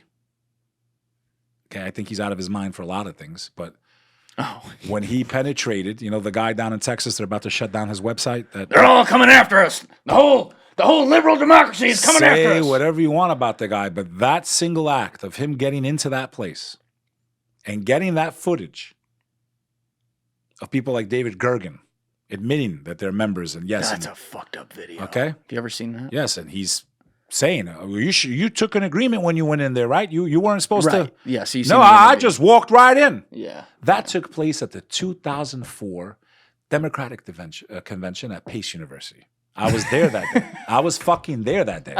I didn't even know who AJ was back then, or David Gergen, or any of this shit that I'm talking to you about today. We're talking about 20 years ago.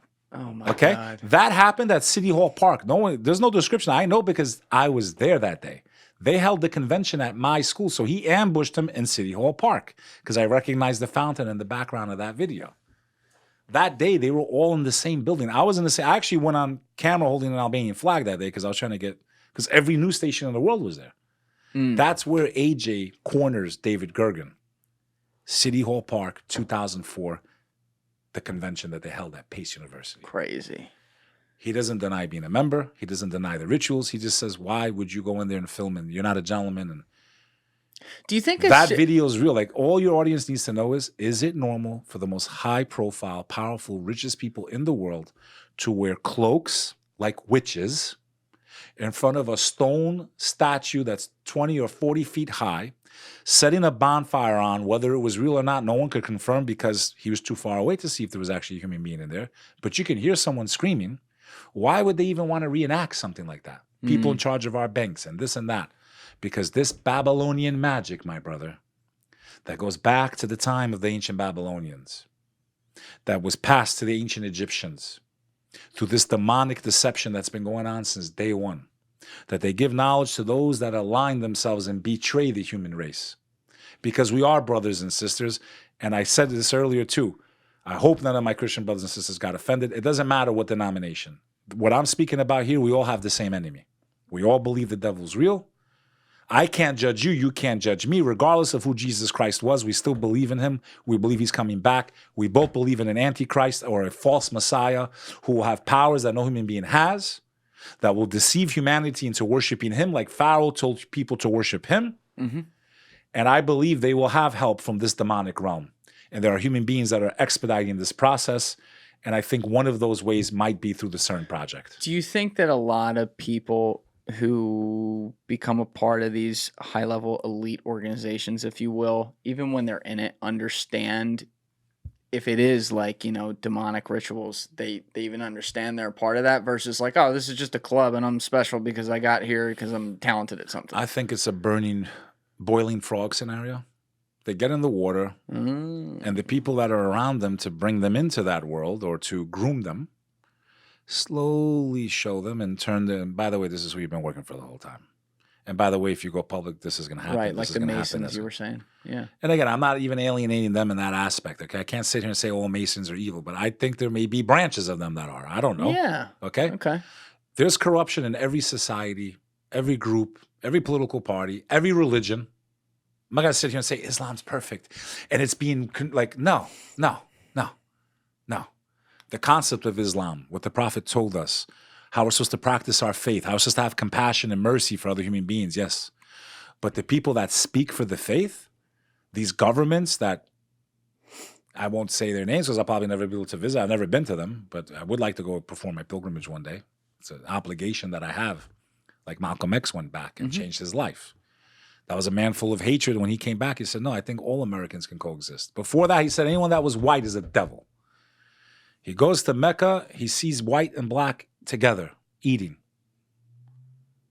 He says, actually, no, we're all brothers and sisters. They blow his fucking brains out. They blew his brains out.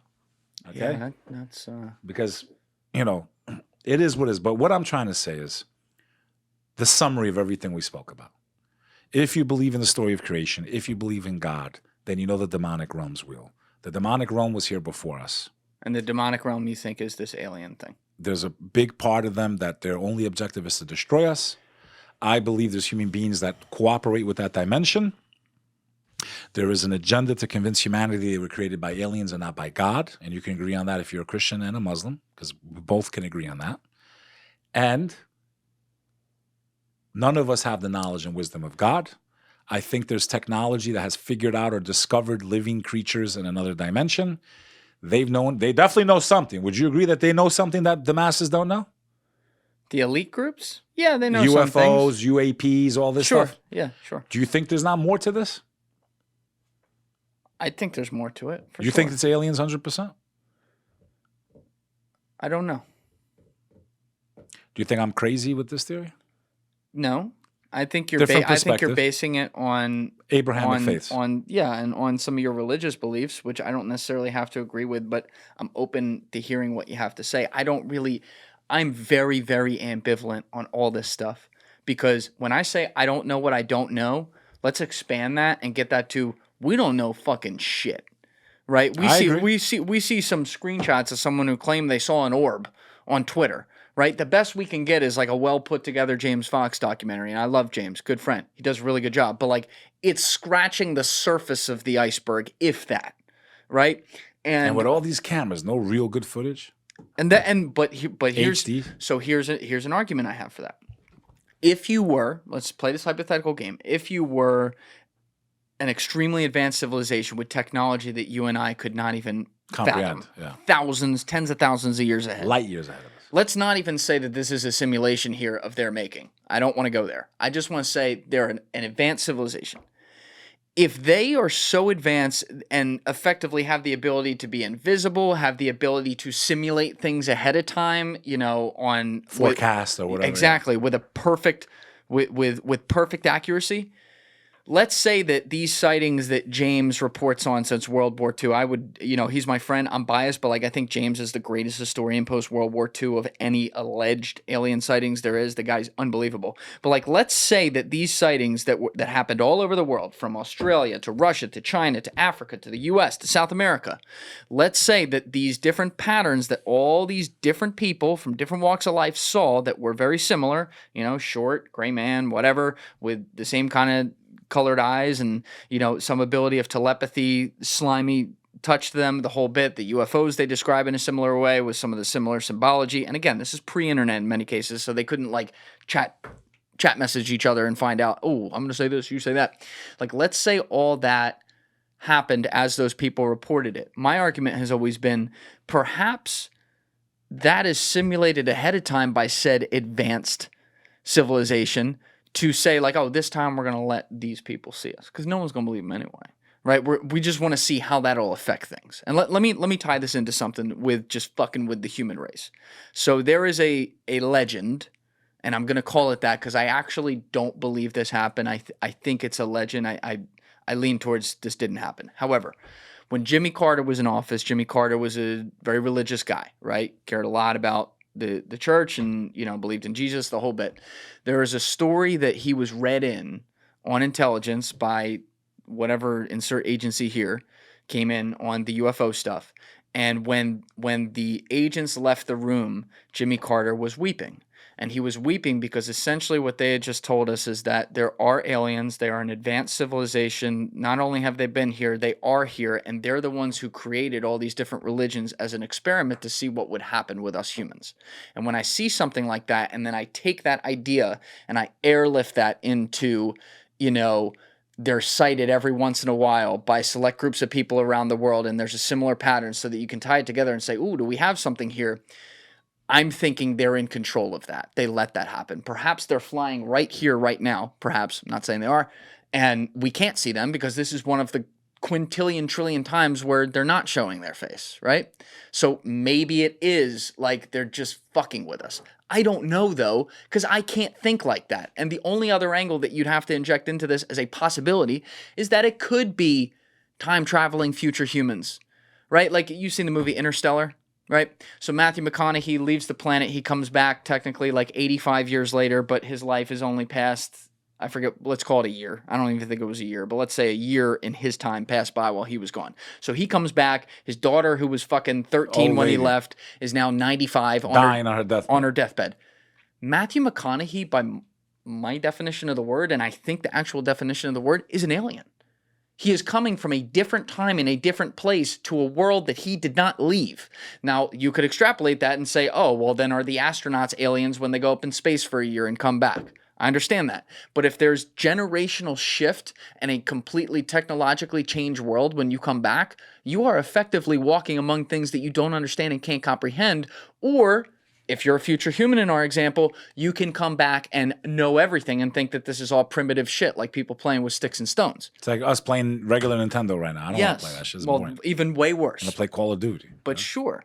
Yeah, so do you open yourself up to the possibility that something like that could exist? You don't. I think 100% there are other creations of God in different dimensions. I don't think that this is all by accident. I think that we are towards the end of time for humanity, in my opinion. The end of time. Well, that's a whole nother episode. I would love to do one day, talk about the differences of the end of times and the different faiths.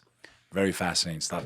Unfortunately, it's something I always spent a lot of time on, that even my teachers would get mad at me, like, why do you always pay attention to the end times, the end times, the end times? Like, you shouldn't be focused on that. Something in my heart always told me that I should.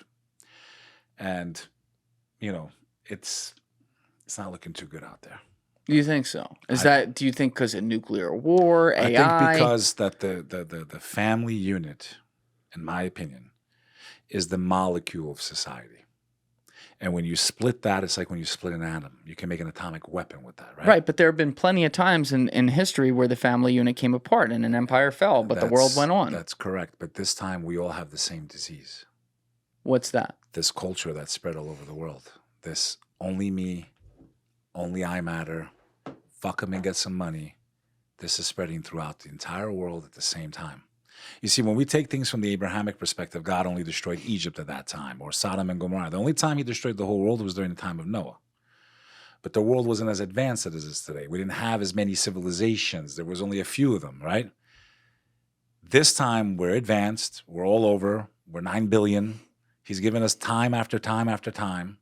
We're not elevating the way we should spiritually. We're de-elevating spiritually. We're degenerating. The reason why God made the angels bow to Adam, why would God take a beautiful creation that can do no evil and make it bow to us, bro? Us, that do all kinds of wicked things to each other, the environment, to people. Like, was that before he ate the apple or after? That was before. So technically, we couldn't do evil at the time. We didn't know sin. Well, we had free will, right? But we didn't know sin. But we didn't know sin in that aspect. But here's the whole point. The reason why was when a human being obeys the Creator and stays within that spiritual compass of etiquette, and brother, we all have different desires. The key is to not act on them. Some people have the desire to bang a horse. Like, they might actually have that desire, but you're not supposed to act upon that. That's just sick, right? Yeah. Okay? That when a human being chooses to obey the Creator, they're doing it from their own volition. Mm. When an animal eats, drinks, sucks, fucks, it's just an animal. So when a human being, that's all they follow is their desires, they are lower than the beast because God gave you intellect. He gave you intelligence. The animal doesn't know what they're doing. They're just instincts. Eat, drink. There's many human beings in this world that's all they know. All they know is eating, drinking, sucking, fucking. Yeah. Okay? And then it evolves into killing, stealing, taking. They have no morals. They only follow their desires. They don't use the intellect that God gave them in their soul, but their hearts die. Their spiritual heart is why they're able to do this. When you study the lives of like people that were in World War II, that were in camps and what they went through and the people that did it to them, they became numb, brother, because their heart dies. It's why I think heart disease is number one killer. It's not because of what we eat. I think it's the spiritual heart. I think the hearts are hardening from all the excess, all the evil, all the sin, all the lust. And it's spiritual more than it's physical, in my opinion. But again, there have been a lot of civilizations in time that, you know, you used some examples earlier that even ones that are pagan. Yeah, but they were enormous empires who ruled over much of what we knew of the world at the time. Where are they today? And they're gone, but I'm saying like it's not the end. And then how stupid does an American sound when they say, "Oh, so when you say end times, are you just saying like the end times of like America is the leader in the world? I think. See, that's where I'm drawing the distinction though, because you've seen plenty of times like I'm not saying I agree with all your argument, but I'm saying let's go off of what you're saying with the disintegration of, you know, our choices. Do you think America can fall? Sure, any empire can fall. Why would you say that? What do you mean? Why would I say that? Do you think it's inevitable? Which empires lasted? None. I do think it's inevitable because I don't exactly. I don't. Okay, I don't know when. It's only a matter of time, correct? But again, that's America, not the world. Yeah, we've only been around for 200-something years. So, right. My question is, what do you think happens to the global order if we fall? Gets better or worse? I would argue, from my American-centric view and bias, it gets worse for sure. Especially for us, right? Like yeah. Okay. But even remove us from it. But now let's just say even if America lasts another 500 years, let's say. You don't think at some point that this world ends? Sun's not going to shine forever. Even Diddy said that. sun won't shine forever. But as long as it's here, then we might as well shine together. He did say that in his lyrics. Was that him? Yes, Victory. It's the name of the song. So we know that sooner or later this world, won't be here one way or the other, right? Scientifically, it won't be here one way or the other.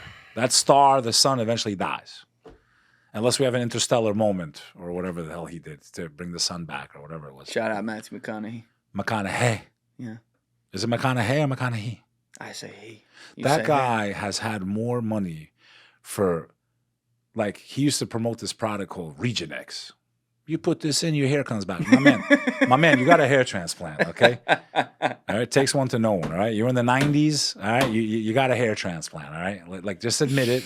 I know you need to get your money. His hair looks great, bro. Okay, I bought that shit for $500 or whatever it was back in the early 2000s. I'm putting this thing, I'm like, wow, it feels good. It was menthol. I'm putting it in my hair. Because he was on this talk show. They're like, so what have you been using? Because if you look at Matthew McConaughey, early 90s, he's like this with two cowlicks. He had like no hair. He's like bald. Yeah. Now he's like amazing. His hair is beautiful. He got a hair transplant. Yeah. Okay. It's called hair follicle replacement, FUE. Okay.